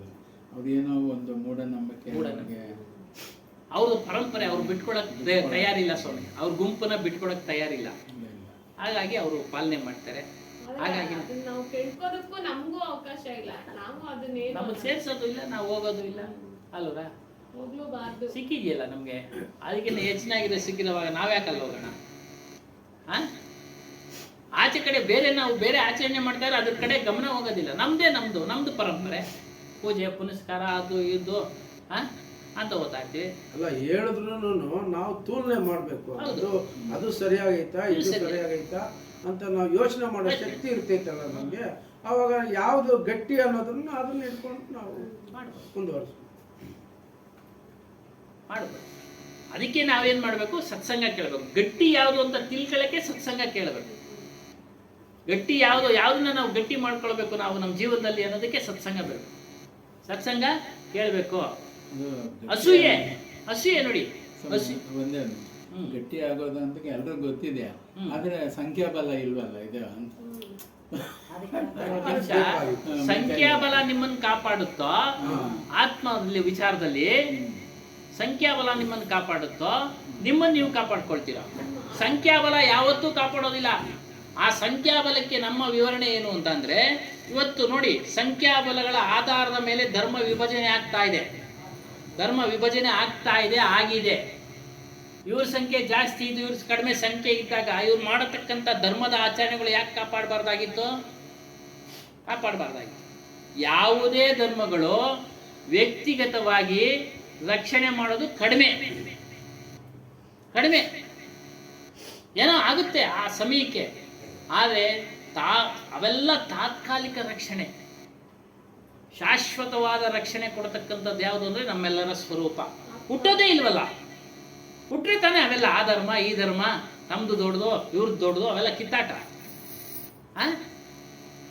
ಕಬೀರ್ ಸಾಹೇಬ್ರು ಅವ್ರನ್ನ ಪೋಷಣೆ ಮಾಡಿದವರು ಮುಸ್ಲಿಂ ಧರ್ಮದವರಾದ್ರೂ ಸಹ ಆ ಒಂದು ಧರ್ಮದಲ್ಲಿ ತಪ್ಪುಗಳನ್ನ ಎತ್ತಿ ತೋರಿಸಿದ್ರು. ಇದು ಮಾಡಬಾರ್ದು, ನಿಜವಾಗ್ಲು ಪ್ರಾಣಿ ಹಿಂಸೆ ಮಾಡಬಾರ್ದು ದೇವ್ರ ಹೆಸರಿನಲ್ಲಿ. ಅವ್ರಿಗೂ ಅದೇ ಹೇಳಿದ್ದು, ನಮಗೂ ಅದೇ ಹೇಳಿದ್ದು, ಹಿಂದೂ ಧರ್ಮದವ್ರಿಗೂ. ಅವ್ರನ್ನ ಆಚೆಗೆ ತೊಳ್ಬಿಟ್ರು, ಹೋಗಿ ನಮ್ಮ ಧರ್ಮದಿಂದ ನೀನು ಬೇಡ ಅಂತ. ಎಲ್ಲೋ ಕೆಲವರು ಅವ್ರನ್ನ ಅನುಸರಿಸ್ತಾ ಇದ್ರು. ಇವತ್ತು ಸಹ ಉತ್ತರ ಪ್ರದೇಶದಲ್ಲಿ ಮುಸ್ಲಿಂ ಧರ್ಮದಲ್ಲಿ ಕಬೀರ್ ಸ್ವಾಮಿಗಳ ಅನುಯಾಯಿಗಳು ಇದ್ದಾರೆ, ಬರ್ತಾರೆ. ಅವರು ದೊಡ್ಡ ವಾರ್ಷಿಕ ಉತ್ಸವ ಬಂದಾಗ ಅವ್ರು ಬಂದು ಅವ್ರನ್ನ ಅನುಸರಣೆ ಮಾಡ್ತಾರೆ. ಇಡೀ ವಿಶ್ವದಲ್ಲಿ ಒಬ್ಬ ವ್ಯಕ್ತಿಯ ಸಮಾಧಿ ಯಾರ್ದಾದ್ರು ಇದೆಯಾ? 2 ಸಮಾಧಿ ಇದೆಯಾ? ಇಡೀ ವಿಶ್ವದಲ್ಲಿ ಯಾರ್ದಾದ್ರು 2 ಸಮಾಧಿ ಇದೆಯಾ? ಕಬೀರ್ ಸಾಹೇಬ್ರ ಸಮಾಧಿ 2 ಇದೆ. ಒಬ್ರು ಮುಸ್ಲಿಂನವರು, ಒಬ್ರು ಹಿಂದೂಗಳು ಪೂಜೆ ಮಾಡಿ. ಒಂದೇ ಕಡೆ, ಸ್ವಲ್ಪ ದೂರ ಅಷ್ಟೇ, ಒಂದು ಬಿಲ್ಡಿಂಗ್ ಅಂತರ. ದೇಹ ಹಂಚಿದ್ದಲ್ಲ. ಕತೆ ಪ್ರಕಾರ ಇವರು ದೇಹ ಹೋದ ಬಳಿಕ ಅದಕ್ಕೆ ಮೊದಲೇ ಹೇಳ್ಬಿಟ್ರು, ನಾನು ದೇಹ ಬಿಡ್ತಾ ಇದ್ದೀನಿ, ಸಮಯ ಆಯ್ತು ಅಂತ. ಇವ್ರು ಕಿತ್ತಾಟ ಶುರುವಾಗೋಯ್ತು. ಅವ್ರು ಇದ್ದು ಹಾಗೇನೆ, ಮುಸ್ಲಿಮರು ನಮ್ಮ ಪ್ರಕಾರ ಮಾಡಬೇಕು, ಹಿಂದೂಗಳು ನಮ್ಮ ಪ್ರಕಾರ ಮಾಡಬೇಕು. ಅದಕ್ಕೆ ಹೇಳಿದ್ರು, ನಾನು ಒಳಗಡೆ ಹೋಗಿ ಮಲಗ್ತೀನಿ, ಆಮೇಲೆ ನೀವು ನಮ್ಮ ಮೇಲೆ ಓದಿರತಕ್ಕಂಥ ಬಟ್ಟೆಗಳನ್ನು ತೆಗೀರಿ. ಒಂದು ಶಬ್ದ ಬರುತ್ತೆ, ಆ ಶಬ್ದ ಆದಮೇಲೆ ನಾನು ಇಲ್ಲ ಅಂತ ತಿಳ್ಕೊಂಡು ಒಳಗಡೆ ಬಂದು ಬಟ್ಟೆ ತೆಗೀರಿ ಅಂತ ಹೇಳ್ಬಿಟ್ಟು ಅಷ್ಟೇ ಹೇಳಿದರು. ಅವ್ರು ಹೋಗಿ ಅಲ್ಲಿ ದೇಹ ಬಿಟ್ಟ ಬಳಿಕ ಶಬ್ದ ಬಂದಾದ್ಮೇಲೆ ಹೋಗಿ ನೋಡಿದ್ರು, ಅಲ್ಲಿ ದೇಹ ಇರಲಿಲ್ಲ, ಬರೀ ಹೂಗಳಿದ್ವು.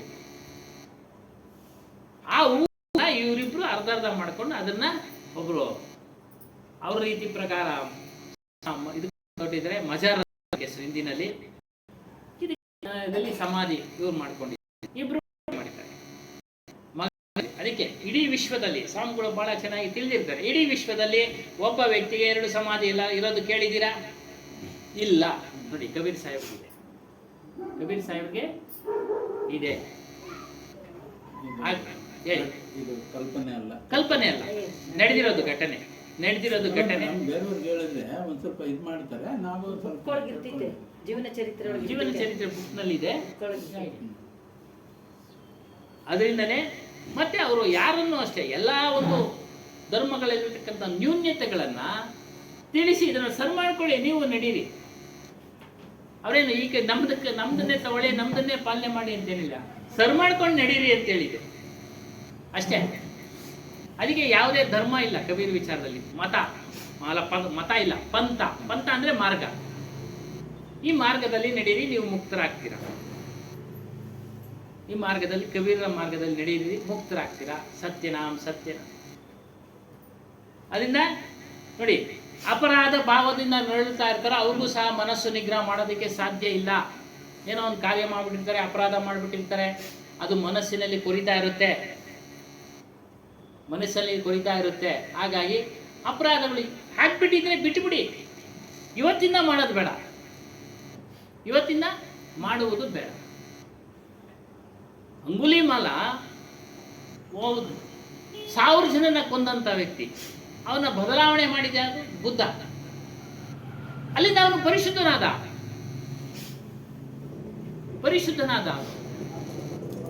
ಆಮೇಲೆ ಮತ್ತೆ ಮಾಡ್ತೀನಿ ಅಂದ್ರೆ ಅವನು ಪಾಪಿನೇ. ಶುದ್ಧನಾಗಿ ಧರ್ಮದ ಮಾರ್ಗದಲ್ಲಿ ನಡೆದ, ಆ ಧರ್ಮದ ಮಾರ್ಗದಲ್ಲಿ ನಡೆದಿದ್ದ ಒಂದು ಫಲ ಏನಿದೆಯಾ ಅದನ್ನೆಲ್ಲ ಸುಟ್ಟು ಬೂದಿ ಮಾಡ್ತವೆ. ಅದನ್ನ ಅವನು ಹಿಂದೆ ಮಾಡಿದಂತ ಪಾಪ ಅವೆಲ್ಲ ಸುಟ್ಟು ಬೂದಿ ಮಾಡ್ತದೆ. ಅವನು ಪ್ರಾರಬ್ಧ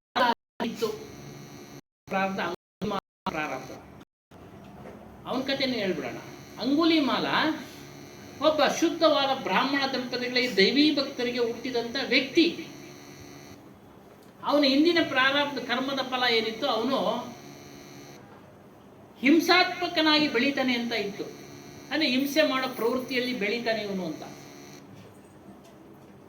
ಅವನು ಹುಟ್ಟಿದಾಗ ಕೆಲವು ಮನೆಗಳಲ್ಲಿ ಶಕುನಗಳಾಗ್ತವೆ. ಒಬ್ಬೊಬ್ರು ಹುಟ್ಟಿದ್ರೆ ಒಂದು ವಿಶೇಷವಾದ ಶುಭ, ಒಂದು ಅದು ಇದು ಅಶುಭ ಆಗ್ತವೆ. ಅದೇ ರೀತಿ ಆ ರಾಜ್ಯದಲ್ಲಿ ಆಯ್ತಂತೆ. ಆ ರಾಜ್ಯದಲ್ಲಿ ಆದಾಗ ಇವನ ತಂದೆ ರಾಜ ಪುರೋಹಿತ. ಹಾಗೆಲ್ಲ ಪುರೋಹಿತರು, ರಾಜಗುರುಗಳೆಲ್ಲ ಬ್ರಾಹ್ಮಣರೇ ಇದ್ದಿದ್ದು.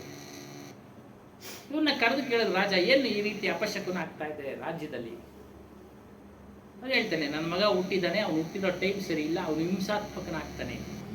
ಆಯ್ತು, ಅವನ್ನ ಬಿಟ್ಬಿಡು, ವಧೆ ಮಾಡಿಬಿಡು ಅಂತ ಹೇಳ್ತಾನೆ.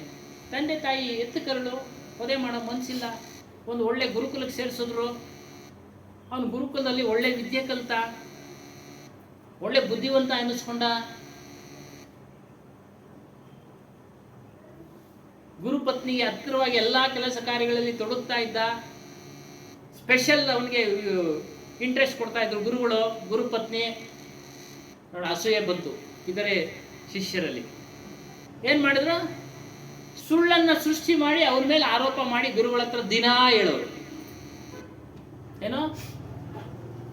ಏನೋ ಒಂದು ಸುಳ್ಳು, ಸಂಬಂಧದ ಸುಳ್ಳು. ಅವರು ಪ್ರತಿದಿನ ಹೇಳ್ತಾ ಇರ್ತಾ ನೋಡಿ, ಆ ಜ್ಞಾನಿ, ಆ ಗುರುನ ಮನಸ್ಸು ಬದಲಾವಣೆ ಆಗೋಯ್ತು. ಅದನ್ನೇ ಇಲ್ಲಿ ಹೇಳಿರೋದು ಅರ್ಜುನನ್ಗೆ. ಫಲ ಮನಸ್ಸು ಚೇಂಜ್ ಆಗ್ಬಿಡುತ್ತಪ್ಪ ನಿಂದು. ಅವನ ಮನಸ್ಸು ಚೇಂಜ್ ಆಗೋಯ್ತು. ಗುರುಗಳು ಏನು ಇಂಥ ವ್ಯಕ್ತಿನ ಇವನು ಅಂತೇಳಿ ಆಚಿಕಾಕ್ಬಿಡ. ಹೋಗು ನೀನು ಬೇಡ. ಎಲ್ಲರೂ ಹೋದ್ರು. ಎಲ್ಲರೂ ಹೋದ್ರು, ಇವನು ಕಳಿಸ್ಲಿಲ್ಲ. ಕೊನೆಗೆ ಇವನು ಬಲವಂತ ಕೇಳಿದಾಗ ಆಚೆ ಆಗ್ತಿದ್ರು. ಆ ಒಂದು ಕೆಟ್ಟ ಹೆಸರನ್ನ ಇತರೆ ಶಿಷ್ಯರು ಅವರು ತುಂಬಾ ಹರಡ್ಬಿಟ್ರು. ಇವ್ರ ತಂದೆ ತಾಯಿಗೂ ಹೇಳ್ಬಿಟ್ರು ಕೆಟ್ಟ ವಿಷಯ. ತಂದೆ ತಾಯಿನೂ ಸೇರಿಸ್ಲಿಲ್ಲ, ಇಡೀ ರಾಜ್ಯದ ಜನತೆ ಸೇರಿಸ್ಲಿಲ್ಲ. ಕಾಡಿನಾಗ ಬಂದು ಜೀವನ ಮಾಡಕ್ ಶುರು ಮಾಡ್ಬಿಟ್ಟ. ಕಾಡಿನಾಗ ಜೀವನ ಶುರು ಆದಾಗ ಅವನು ತನ್ನ ಜೀವನ ನಿರ್ವಹಣೆಗೆ ಏನ್ ಮಾಡ್ದ? ದೊರಡೆ ಮಾಡಕ್ ಇಳಿದ. ಪ್ರಾರಬ್ಧ ಎಳ್ಕೊಂಡು ಹೋಗ್ಬಿಡ್ತು. ಊಟಕ್ಕೆ ಎಲ್ಲದಕ್ಕೂ ಅದೇ ರೂಢಿ ಆಗ್ಬಿಡ್ತು. ಇನ್ನೊಂದು ವಿಚಾರ ಅಲ್ಲಿ ಮರ್ತಿದ್ದೆ. ಗುರು ಕಳಿಸೋವಾಗ ಅವನಿಗೆ ಏನಂತ ಕೇಳ್ತಾನೆ? ದಕ್ಷಿಣೆ ಅಂದ್ರೆ 1,000 ಕಿರುಳು ಬೆರಳು ತಂದ್ಕೊಡು, ಮನುಷ್ಯನ ಕಿರು ಬೆರಳು ದಕ್ಷಿಣೆ ನೀನು ನನಗದನ್ನ ತಂದ್ಕೊಡು ಅಂತ. ಅದು ಅವನ ಮನಸ್ಸಲ್ಲಿ ಕುತ್ಕೊಂಡ್ಬಿಡ್ತು. ಈ ಆ ಒಂದು ಸಂದರ್ಭಗಳೆಲ್ಲ ಅವನ್ನ ಆ ರೀತಿ ಮಾಡ್ಬಿಟ್ಟು 999 ಸಾವಿರ ಗೌತಮ ಬುದ್ಧ ಇನ್ನೇನು ಅವನ್ನ ಮಾಡಬೇಕು. ಅವನು ಜ್ಞಾನಿ. ಅವನು ಒಂದು ವಿಚಾರದಿಂದ ಅವನು ಮನಸ್ಸು ಸತ್ಕರ್ಮದ ಫಲ ಬಂತು ನೋಡಿ. ಮೊದಲು ಸತ್ಕರ್ಮದ ಫಲ ಗುರು ಸೇವೆ ಎಲ್ಲ ಮಾಡ್ತಾ ಇದ್ದ, ಮಧ್ಯದಲ್ಲಿ ದುಷ್ಕರ್ಮದ ಫಲ, ಆ ರೀತಿ ಕೆಟ್ಟವನಾಗಿ ಬದುಕ್ದ. ತಿರ್ಗಾ ಸತ್ಕರ್ಮದ ಫಲ ಬಂದ್ಬಿಡ್ತು ಅವನಿಗೆ, ಪ್ರಾರಬ್ಧ ಅದನ್ನೇ ಅನ್ನೋದು. ಗುರು ಭೇಟಿಯಾದ ಬುದ್ಧ, ವಿಚಾರ ಮಾಡಿ ಅವನಿಗೆ ಬೋಧನೆ ಮಾಡ್ದ, ಇದೆಲ್ಲ ಸರಿ ಇಲ್ಲ ನೋಡಿ. ಅವಾಗ ಅವನಿಂದ ಅವನು ಜ್ಞಾನ ಬೋಧನೆ ಸಿಕ್ತು ನೋಡಿ. ಪ್ರಾರಬ್ಧ ಕರ್ಮಗಳು, ಸತ್ಕರ್ಮ ದುಷ್ಕರ್ಮದ ಫಲ ಅನುಭವಿಸೋದೇ ಪ್ರಾರಬ್ಧ. ಬದಲಾವಣೆ ಆದ ಶಿಷ್ಯನಾದ ಅಂಗುಲಿಮಾಲ. ಗುರುವಿನಲ್ಲಿ ಅಷ್ಟು ಶಕ್ತಿ ಇದೆ. ಅಂತ ಗುರುಗಳು ವಿರಳ, ಬಹಳಷ್ಟು ವಿರಳ.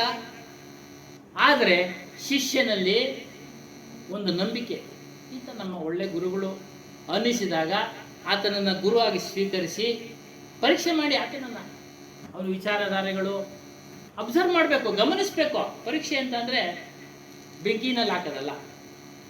ಮೊದಲೇ ಗುರು ತಪ್ಪಲ್ಲ ಪಾಪ, ಇಷ್ಟು ತಗೊಂಬ ಅಂತ ಹೇಳೋದು ಅವ್ರಿಗೆ ತಪ್ಪು. ಪ್ರಾರಬ್ಧ ಕರ್ಮ ಹಂಗೆ ಮಾಡಿಸ್ತು. ಆ ಗುರು ಮನಸ್ಸು ಅದನ್ನೇ ಹೇಳ್ತಾ ಇರೋದು. ಅವಂತವನ ಮನಸ್ಸನ್ನೇ ಬದಲಾಯಿಸ್ತು. ಏನು 10 ಜನ ಹೇಳ್ತಾರಲ್ಲ ದಿನ ಪ್ರತಿನಿತ್ಯ ಹೇಳಿದಾಗ ಏನಾಗುತ್ತೆ? ಜ್ಞಾನಿಯ ಮನಸ್ಸು ಸಹ ಅಲ್ಲಾಡುತ್ತೆ. ಅದನ್ನೇ ಇಲ್ಲಿ ಹೇಳಿದ್ದು. ಆಗಲೇ 2 ಸಾರಿ ಕೇಳಿದ್ರಲ್ಲ, ಎಷ್ಟೇ ಚತುರನಾದರೂ ಎಷ್ಟೇ ಜ್ಞಾನಿಯಾದರೂ ಮನಸ್ಸು ಒಂದೊಂದ್ಸರಿ ಅಲ್ಲಾಡುತ್ತೆ. 100 ಬಾರಿ ಸುಳ್ಳನ್ನ 100 ಬಾರಿ ಹೇಳಿದಾಗ ಸತ್ಯ ಅಂತ ತಿಳಿದು ಬಿಡ್ತಾರೆ. ಪರೀಕ್ಷೆ ಪ್ರತ್ಯಕ್ಷ ನೋಡಿದ್ರು ಪ್ರಮಾಣಿಸಿ ನೋಡು ಅಂತಾನೆ ಅದಕ್ಕೆ ಗಾದೆ ಕಟ್ಟಿರೋದು. ಅದರಿಂದ ನಾವು ನಮ್ಮ ಮನಸ್ಸನ್ನ ಪಾಪ ಪ್ರಜ್ಞೆಗಳಿಂದ ಮುಕ್ತನನ್ನಾಗಿ ಮಾಡಿಕೊಳ್ಳಬೇಕು ನೋಡಿ. ಪಾಪ ಪ್ರಜ್ಞೆ ನಾವು ಏನೋ ಮಾಡಿಬಿಟ್ಟಿರ್ತೀವಿ, ಇಲ್ಲ ಅಂತಲ್ಲ, ಸಂದರ್ಭ ಸನ್ನಿವೇಶ ಮಾಡಿಬಿಟ್ಟಿರ್ತೀವಿ. ಅದನ್ನ ವಿಚಾರ ಮಾಡಿ ಕಳ್ಕೊಂಡು ಗುರು ಸನ್ನಿಧಾನದಲ್ಲಿ ಬರೋದು ಈ ರೀತಿ. ನಂತರ ಸತ್ಸಂಗಕ್ಕೆ ಬಹಳ ಮಹತ್ವ ಕೊಟ್ಟಿದ್ದಾರೆ. ಮನಸ್ಸನ್ನ ನಿಗ್ರಹ ಮಾಡಬೇಕಾದ್ರೆ ನಿನ್ಗೆ ಎಲ್ಲೂ ನಿಗ್ರಹ ಮಾಡೋದಕ್ಕೆ ಸಾಧ್ಯ ಇಲ್ಲಪ್ಪ. ಹೊರಗಡೆ ಎಲ್ಲೂ ನಿಗ್ರಹ ಮಾಡೋದಕ್ಕೆ ಸಾಧ್ಯ ಇಲ್ಲ. ಅಭ್ಯಾಸ ಮಾಡ್ಬೇಕಾದ್ರೆ ನೀನು ಸತ್ಸಂಗಕ್ಕೆ ಬರಬೇಕು. ನೀನು ಅದನ್ನ ವಿಚಾರ ತಿಳಿಬೇಕು. ಮನಸ್ಸು ಅಂದ್ರೆ ಏನು, ಅದನ್ನ ನಿಗ್ರಹ ಮಾಡೋದು ವಿಧಿವಿಧಾನಗಳನ್ನ ತಿಳಿಬೇಕು. ಹೇಳಿ, ಏನೋ ಪ್ರಶ್ನೆ ಮೂಡ್ತಾ ಇದೆ? ಏನಿಲ್ಲ ಸರ್, ಮೂಡೋದೇನಿಲ್ಲ. ನಾನು ಯಾರ್ದಾದ್ರು ಇತ್ತೀಚೆಗೆ ಕೇಳ್ತಾ ಇರ್ಲಿಲ್ಲ. ಯಾರಾದ್ರು ಅಟ್ಲೀಸ್ಟ್ ಇಲ್ಲಿ ಕೇಳ್ತಾ ಇದ್ದೀನಿ ಅಂತ ಹೇಳ್ಬಿಟ್ಟು, ಅಟ್ಲೀಸ್ಟ್ ಒಂದು ಅರ್ಧ ಗಂಟೆ ಆದ್ರೂ ಕೇಳ್ತಾ ಇದ್ದೀನಿ ಅಂತ ಹೇಳ್ಬಿಟ್ಟು ನನಗೆ ನಾನೇ ಸಂತೋಷ ಬೀಳ್ತಾ ಇದ್ದೀನಿ ಅಷ್ಟೇ. ಬಂದ್ಬಿಡುತ್ತೆ ಆನಂದ ನೋಡಿ. ಅದೇ ಆನಂದ. ಇದು ಸಾಂಪಲ್. ನನಗೆ ಅಟ್ಲೀಸ್ಟ್ ಎಲ್ಲೋ ಹೋದಂಗೆ ಇಲ್ಲಿ ಕೇಳ್ತಾ ಇದ್ದೀನಿ ಅಂತ ಹೇಳ್ಬಿಟ್ಟು ತಿರ್ಗಿ ಹೋದ್ರೆ ಮಾಮೂಲಿ ಅಟ್ಲೀಸ್ಟ್ ಇಷ್ಟ ಆದ್ರೂ ಈ ಸ್ಥಾನದಲ್ಲಿ ಇದೆಯಾ ಅಂತ ಹೇಳ್ಬಿಟ್ಟು ನನಗೆ ಒಂದ್ ಸ್ವಲ್ಪ ನೆಮ್ಮದಿ. ಖಂಡಿತ ಸ್ವಾಮಿ, ಒಳ್ಳೇದೆ. ನೋಡಿ, ಮನಸ್ಸಿನದೇ ವಶಪಡಿಸಿಕೊಳ್ಬೇಕು. ನಾವು ನಿಮ್ಮ ಮನಸ್ಸನ್ನು ವಶಪಡಿಸಿಕೊಳ್ಳೋದಲ್ಲ, ಸುಳ್ಳು ಹೇಳ್ತಾರಲ್ಲ, ಅದು ವಶೀಕರಣ ವಿದ್ಯೆ ಇದೆ. ಅವುಗಳಿಂದ ಏನು ಪ್ರಯೋಜನ ಇಲ್ಲ. ಅವುಗಳಿಂದ ದುಷ್ಟದ ಕಾರ್ಯಗಳನ್ನ ಮಾಡಿಸ್ತಾರೆ, ಅವೆಲ್ಲ ಇಲ್ಲ. ಒಳ್ಳೆ ಕೆಲಸ ಮಾಡಿಸತಕ್ಕಂಥ. ಆದರೆ ನಮ್ಮ ಬುದ್ಧಿಶಕ್ತಿಗೆ ಒಂದು ಶಕ್ತಿ ಇದೆ. ಅದರಿಂದ ಮೂಲಕ ನಾವು ತೀರ್ಮಾನ ಮಾಡಬೇಕು.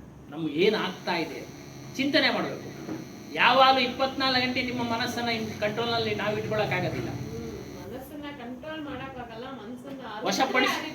ವಶಪಡಿಸ್ಕೊಳ್ಳೋಕ್ಕೂ ಆಗೋದಿಲ್ಲ. ನಾವು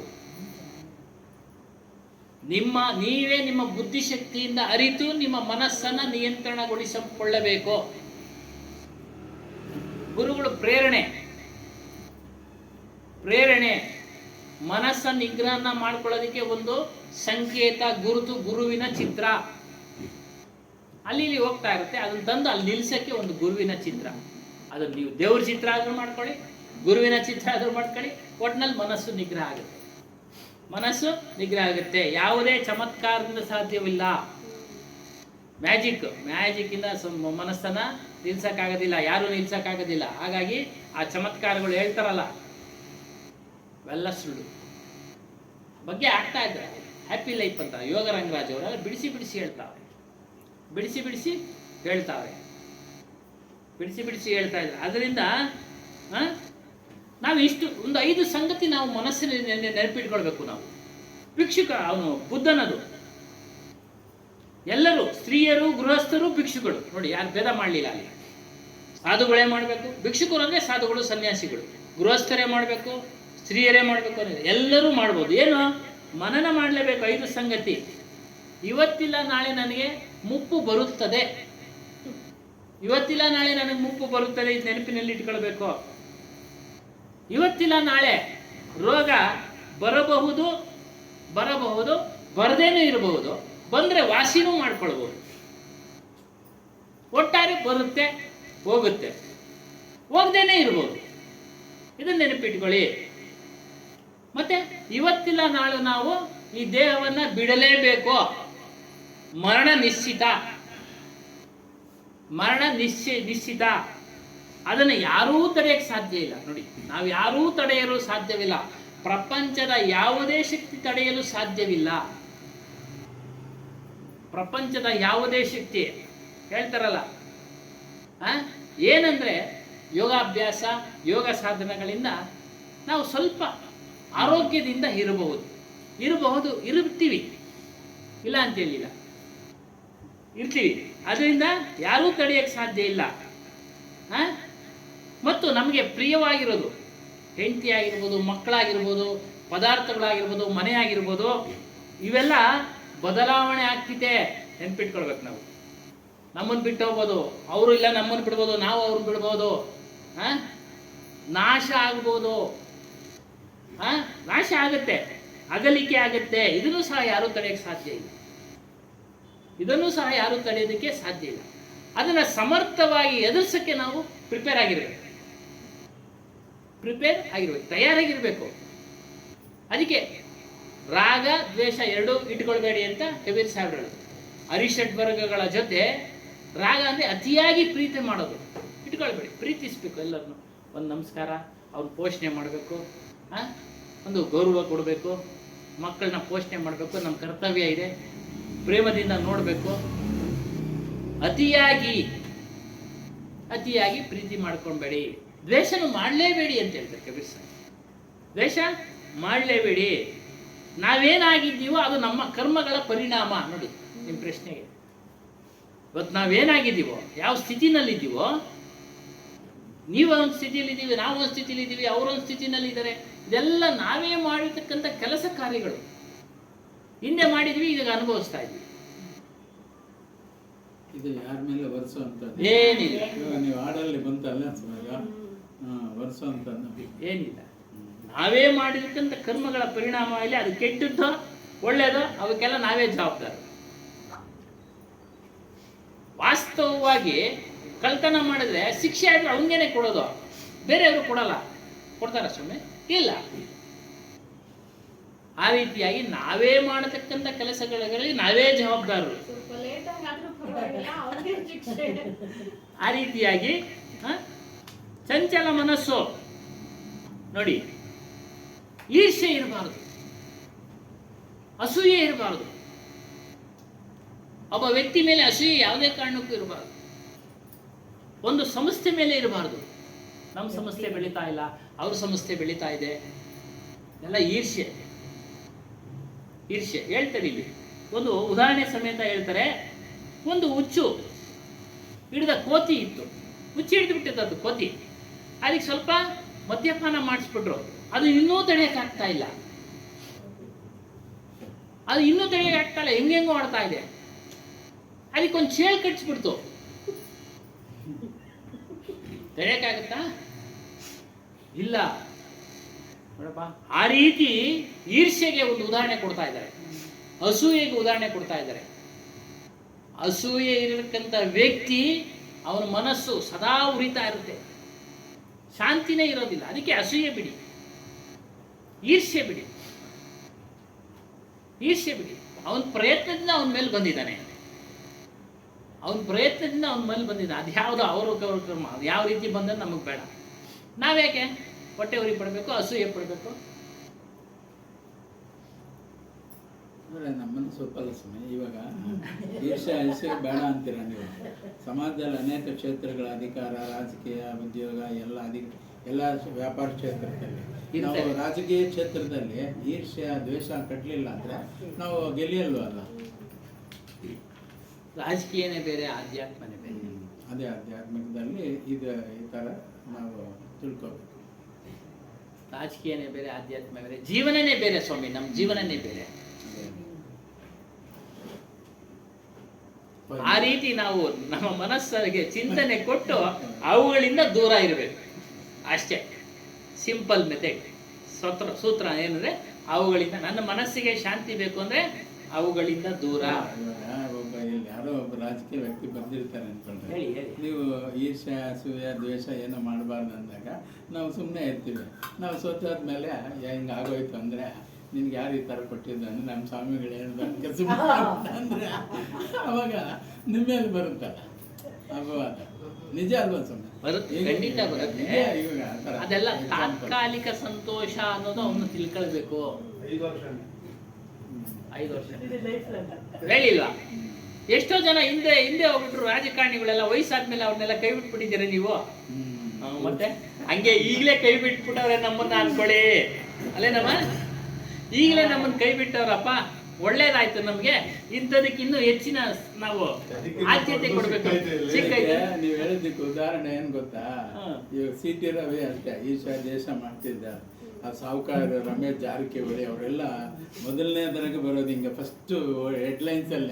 ಇವಾಗ ಅವ್ರು ಏನೂ ಇಲ್ಲ ಹಂಗಾಗ್ಬಿಟ್ಟಾರೆ. ಅಲ್ಲಿಗೆ ಈರ್ಷ್ಯ ದಿವಸ ಅದು ನೋಡಿ ಎಷ್ಟು ತಡೀತು ಅಂತೆಲ್ಲ. ಖಂಡಿತ ಖಂಡಿತ. ಇವಾಗ ಒಂದಷ್ಟು ದಿವಸ ಅವ್ರಿಗೂ ಆಯ್ತು, ಒಂದಷ್ಟು ದಿವಸ ಆಮ್ಯಾಗಿಂದ ಬರಲಿಲ್ಲ ಅಲ್ಲ. ಇವಾಗ ನಮ್ಮ ಕಣ್ಣ ಮುಂದೆನೇ ಅದು. ಕೊನೆಯದು ಹೇಳ್ಬಿಟ್ಟು ಮುಗಿಸ್ಬಿಡ. ಮನಸ್ಸಿನ ಮಾಲಿನ್ಯ, ಮನಸ್ಸಿನ ಕೊಳೆಗಳು ಯಾವುದು ಅಂದ್ರೆ ಇವ್ರು ಹೇಳಿದ್ರಲ್ಲ, ಅಸೂಯೆ, ದ್ವೇಷ, ಕ್ರೋಧ, ಭಯ. ಇಲ್ಲಿಗೆ ಬಂದ್ರೆ ನಾವು ಉದ್ಧಾರ ಆಗೋದಿಲ್ಲ ಅನ್ನೋದು ಭಯ. ಏನೋ ಆರ್ಥಿಕವಾಗಿ ಆರ್ಥಿಕವಾಗಿ ಉದ್ಧಾರ ಆಗೋದಿಲ್ಲ ಅನ್ನೋ ಒಂದು ಭಯ. ಅದಕ್ಕೆ ಅದು ಕೆಲವರೆಲ್ಲ ಅಲ್ಲಿ ಹೋಗ್ಬಿಡ್ತಾರೆ, ಅಲ್ಲೇನೋ ಸಿಗುತ್ತಪ್ಪ.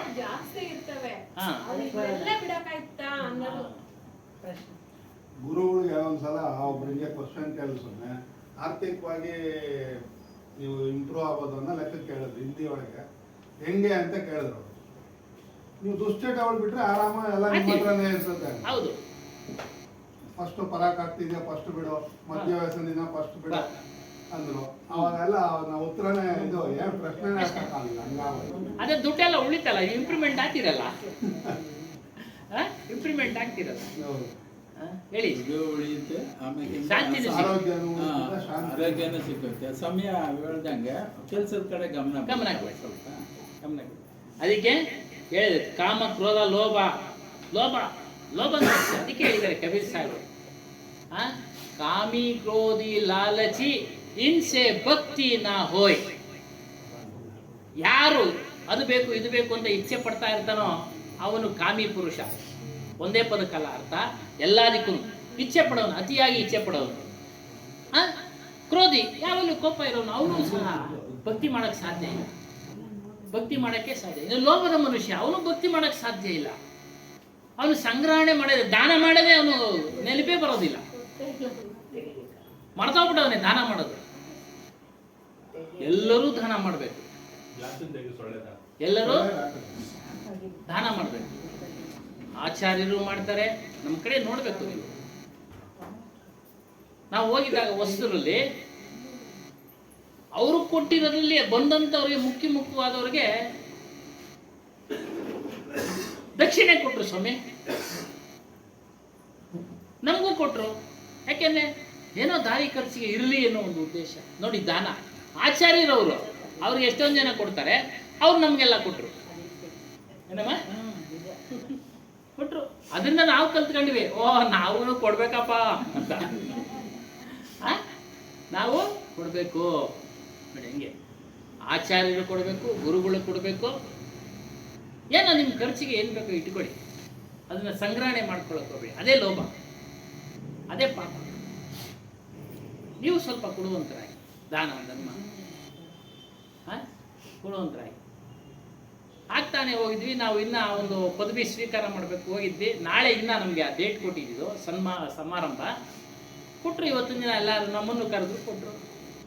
ನಾನು ಒಬ್ಬನಿಗೆ, ನಮ್ಮ ಜೊತೆ ಬಂದಿದ್ದವ್ರು 3-4 ಜನಕ್ಕೆ ಕೊಟ್ಟರು. ಅವ್ರಿಗೆಲ್ಲ ಕೊಡಬೇಕು ಅನ್ನೋದೇನು ಇರಲಿಲ್ಲ. ಒಂದು ಸಂಪ್ರದಾಯ, ದಾನ ಎಲ್ಲರೂ ಮಾಡಬೇಕು, ದಾನ ಎಲ್ಲರೂ ಮಾಡಬೇಕು. ಕಪಟ ಇರ್ಬಾರ್ದು. ಇಲ್ಲೊಂದು ಒಳಗೊಂದು ಹೊರಗೊಂದು ಅವೆಲ್ಲ. ಯಥಾರ್ಥನೇ ಹೇಳ್ತೀವಿ ಅಂದ್ರೆ ಎಲ್ಲೋದ್ರೂ ಯಥಾರ್ಥನೇ ನಾವು ಹೇಳೋದು. ಅವ್ರ ಜಾಗ ಕೊಡ್ಲಿ ಕೊಡದೆ ಹೋಗ್ಲಿ, ಮಾಡದೆ ಹೋಗ್ಲಿ, ನೋಡದೆ ಹೋಗ್ಲಿ. ವೇದಿಕೆ ಕೊಟ್ರ ಕಬೀರ್ ಜ್ಞಾನನೇ ಹೇಳೋದು, ಸತ್ಯನೇ ಹೇಳೋದು, ಜಡಚೇತನ ವಿಚಾರನೇ ಹೇಳೋದು. ಏನಮ್ಮ ಈ ರೀತಿ ನಿರ್ಣಯ ಸಂಕಲ್ಪ ಮಾಡ್ಕೊಳ್ಳೋದು. ಬದಲಾವಣೆ ಆಗಬಾರ್ದು ನೋಡಿ. ಕಪಟ ಬದಲಾವಣೆ ಆಗೋದು. ಇಲ್ಲೊಂದು ಅಲ್ಲೊಂದು ಹೇಳೋದಲ್ಲ, ಇಲ್ಲೊಂದು ಅಲ್ಲೊಂದು ಹೇಳೋದಿಲ್ಲ. ಮತ್ತೆ ಪ್ರಲೋಭನೆ, ಅತಿಯಾದ ಆಸೆ ಎಲ್ಲ ಇರಬಾರ್ದು. ಆವೇಗ, ಭಾವನೆಗಳು, ಅತಿಯಾದ ಭಾವನೆಗಳು ಭಾವಿಸ್ಬೇಕೆಲ್ಲರಿಗೂ. ಅತಿಯಾದ ಭಾವನೆ, ಭೇದ ಭಾವ ಅತಿಥಿಗಳ ಎಡೆಯಲ್ಲಿ ಇವೆಲ್ಲ ಇರುತ್ತೆ. ಭೇದ ಭಾವ, ಅದು ವೆರೈಟೀಸ್ ಇರುತ್ತೆ, ನೋಡ್ಕೊಂಡು ಮಾಡಬೇಕು. ಅತಿಯಾಗಿ ಮಾಡಕ್ಕೆ ಹೋಗ್ಬಾರ್ದು, ಅತಿಯಾಗಿ ಮಾಡಕ್ಕೆ ಹೋಗಬಾರ್ದು. ಅದನ್ನು ನಾವು ಯೋಚನೆ ಮಾಡಿ ಅವನಿಗೇನು ಗೌರವ ಕೊಡ್ಬೇಕು ಅಷ್ಟೇ. ಮನುಷ್ಯನಿಗೆ ಯಾರೋ ಸಿಂಹಾಸನದ ಮೇಲೆ ಕುಂತಿರ್ತಾರೆ ಅಂತ ಅವನು ಹೋಗಲ್ಲಿ ಕುಂಡಿಸೋದಲ್ಲ. ಗೌರವ, ಪಾಪ ಊಟ ಮಾಡು, ತಿನ್ನು, ಸಾಕಷ್ಟೇ. ಆ ರೀತಿಯಾಗಿ ಅದರಿಂದ ಇದರಿಂದ ಮನಸ್ಸನ್ನು ನಿಗ್ರಹ ಮಾಡೋಕ್ಕಾಗೋದಿಲ್ಲ. ಇವೆಲ್ಲ ಚಿಂತನೆ ಮಾಡ್ತಾ ಇದೆ. ಅದಕ್ಕೆ ಮನಸ್ಸು 3 ಗುಣಗಳಿಂದ ಕೂಡಿದೆ. ರಜೋಗುಣ, ತಮೋಗುಣ, 3 ಗುಣಗಳಿಂದ ಕೂಡಿದೆ. ಸತ್ವಗುಣಗಳನ್ನು ನಾವು ಧಾರಣೆ ಮಾಡ್ಕೊಳ್ಬೇಕು, ರಜೋಗುಣಗಳನ್ನು ಬಿಡಬೇಕು, ತಮೋ ಗುಣಗಳನ್ನು ಬಿಡಬೇಕು ಅಂತ ಹೇಳ್ತಾ ಇದ್ದಾರೆ. ಆಹಾರ ಯಾವಾಗಲೂ ಅಷ್ಟೇ, ಆಹಾರವು ಶುದ್ಧವಾದಾಗ ಸತ್ವಗುಣ ಉಂಟಾಗುತ್ತೆ ನೋಡಿ. ಸಸ್ಯ ಆಹಾರದಿಂದ ನಮ್ಮ ಮನಸ್ಸು ಸತ್ವಗುಣದಿಂದ ಕೂಡಿರುತ್ತೆ. ಅದಕ್ಕೆ ಆಹಾರದ ಮೇಲೆ ನಿಯಂತ್ರಣ ಇರಲಿ. ಅಂತಃಕರಣ ಶುದ್ಧವಾಗುತ್ತೆ,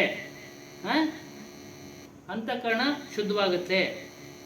ಮತ್ತೆ ಭ್ರಾಂತಿಗಳನ್ನ, ಮೋಹವನ್ನ ಬಿಡಬೇಕು, ಸೋಮಾರಿತನ ಬಿಡಬೇಕು.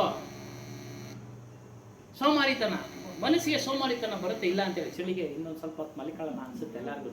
ಇಲ್ಲ ಅಂತ ಹೇಳಿಲ್ಲ, 100 ಭಾಗ ಅನ್ನತ್ತೆ. ಆದರೆ ನಮ್ಮ ಕರ್ತವ್ಯದ ಕಡೆ ಗಮನ ಕೊಡಬೇಕು. ನಮ್ಮ ಕರ್ತವ್ಯ. ಸ್ಕೂಲ್ ಹುಡುಗರು, ಸಣ್ಣ ಹುಡುಗರ ಸ್ಕೂಲ್ಗೆ ಹೋಗ್ತಾ ಇದ್ದ, ಚಳಿ ಆಗಲಿ ಮಳೆ ಆಗಲಿ ಹೋಗ್ತಾ ಇದ್ವಿ. ವಯಸ್ಸಾದ್ಮೇಲೆ ಆಗೋದಿಲ್ಲ. 1 ಗಂಟೆ ತಡ ಆದರೂ ಸಹ ನಮ್ಮ ಕರ್ತವ್ಯ ಮಾಡಬೇಕು. ತಡ. ಅದಕ್ಕೆ ಡಾಕ್ಟರ್ಗಳಿದ್ರು, ವಯಸ್ಸಾದ ವಾಕಿಂಗ್ ಮಾಡೋರು 8 ಗಂಟೆ ಮೇಲೆ ಮಾಡಿ, ಬಿಡಬೇಡಿ ವಾಕಿಂಗ್. ಸಂಜೆ 6 ಗಂಟೆ ಒಳಗಡೆ ಮಾಡ್ಕೊಂಬಿಡಿ. ಮಂಜುನಾಥ ಡಾಕ್ಟರ್, ಹೃದಯ ತಜ್ಞ. ವಾಕಿಂಗ್ ಬಿಡಬೇಡಿ, ಅದು ನಿಮ್ದೊಂದು ಕರ್ತವ್ಯ ಅಂದ್ಕೊಳ್ಳಿ. ಚೆನ್ನಾಗಿ ಹೇಳಿದ್ರು. ಹಾಗಾಗಿ ಇಷ್ಟೆಲ್ಲ ನಾವು ಮನಸ್ಸಿನ ಬಗ್ಗೆ ಇವತ್ತು ವಿಚಾರ ಮಾಡಿದ್ದೀವಿ. ಅದರಿಂದ ಮನಸ್ಸು ನಿಗ್ರಹಕ್ಕೆ ಇವೆಲ್ಲ ನಾವು ಆಗಾಗ್ಗೆ ನಾವೇ ಮನನ ಮಾಡ್ಕೊಳ್ಬೇಕು. ಮತ್ತೆ ಯಾವಾಗ ನಾವು ಒಂದೊಂದು ಟೈಮು ಮತ್ತೆ ನೆನಪಿಕೊಳ್ಳೋಣ ಅಂತ ಹೇಳ್ತಾ ಇವತ್ತಿನ ಅದರಿಂದ ಸತ್ಯೋಪದೇಶ ಇದು ನಮಗೆ ಬರಬೇಕಾದ್ರೆ, ನಮ್ಮ ಅನುಭವಕ್ಕೆ ಬರಬೇಕಾದ್ರೆ ಈ ರೀತಿಯಾಗಿ ನಮ್ಮ ಜೀವನವನ್ನು ನಡೆಸಿದ್ರೆ ಖಂಡಿತವಾಗ್ಲೂ 100ಕ್ಕೆ 200 ಹೇಳಿದ್ರು, ನಾನು 500% ಖಂಡಿತ ನಮಗೆ ಅನುಭವ ಆಗತ್ತೆ. ನಮ್ಮ ಸ್ವರೂಪದ ಅನುಭವ ಆಗತ್ತೆ. ಇದರಲ್ಲಿ ಸಂಶಯನೇ ಇಲ್ಲ, ಒಂದು ಸಾಸಿವೆ ಕಾಣಷ್ಟು ಸಂಶಯ ಇಲ್ಲ. ಮಾಡೋದ್ರಿಂದ ಖಂಡಿತ ಆಗುತ್ತೆ. ಹಾಗಾಗಿ ನಾವೆಲ್ಲರೂ ಸತ್ಯದ ಮಾರ್ಗದ ಕಡೆ ನಡೆಯೋಣ, ಸತ್ಯ ಜ್ಞಾನದ ಮಾರ್ಗದ ಕಡೆ. ಹಾಗಂತೇಳಿ ನಾವೇನು ಬೇರೆಯವರು ಏನೇನೋ ಮಾಡ್ತಾ ಇರ್ತಾರೆ ಅದನ್ನೆಲ್ಲ ಬಿಡು ಅಂತೇಳ. ಒಂದು ಪೂಜೆ ಪುನಸ್ಕಾರ ಮಾಡ್ತಾ ಇರ್ತೀರಾ, ಮಾಡಿ ವೈರಾಗ್ಯದಿಂದ ಇರಿ, ಒಳ್ಳೆ ಮನಸ್ಸಿನಿಂದ ಇರಿ. ಧರ್ಮದ ಆಚರಣೆಯಲ್ಲಿರಿ. ಇದೆಲ್ಲ ಮಾಡಿದರೆ ಅವ್ರಿಗೂ ಸಹ ಒಂದು ಒಳ್ಳೆಯದಾಗುತ್ತೆ ಅಂತ ಹೇಳ್ತಾ, ಮಾರ್ಗದಲ್ಲಿ ಇಂಥ ಒಂದು ಅವಕಾಶವನ್ನು, ಸತ್ಯಜ್ಞಾನವನ್ನು ತಿಳಿಯೋ ಅವಕಾಶವನ್ನು ಸದ್ಗುರುಗಳು ನಮಗೂ ನಿಮಗೂ ಕೊಡಲಿ ಅಂತ ಹೇಳ್ತಾ ದಿನ ಸತ್ಸಂಗ ಕಾರ್ಯಕ್ರಮ ಮುಕ್ತಾಯ ಮಾಡೋಣ. ಬೋಲಿಯೇ ಶ್ರೀ ಸತ್ಯನಾಮಾದಿ ಕಬೀರ್ ಸಾಹೇಬ್ ಕಿ, ಸದ್ಗುರು ಶ್ರೀ ಹನುಮಾನ್ ಸಾಹೇಬ್ ಕಿ, ಗುರು ಮಾತಾಜಿ ಕಿ, ಸರ್ವ ಸಂತ ಮಹಂತ ಕಿ. ಕ್ಯಾಮ್ರಾ ಈ ಕಡೆನೂ ತಿಳಿಸ್ಬೇಕು ಅವಾಗ ಪಾಪ ಅವರು ಎಲ್ಲ ನೋಡ್ತಾ ಇರ್ತಾರೆ. ನೀವು ಈ ಕಡೆ ಬರ್ಬೇಕು. ಏನಮ್ಮ?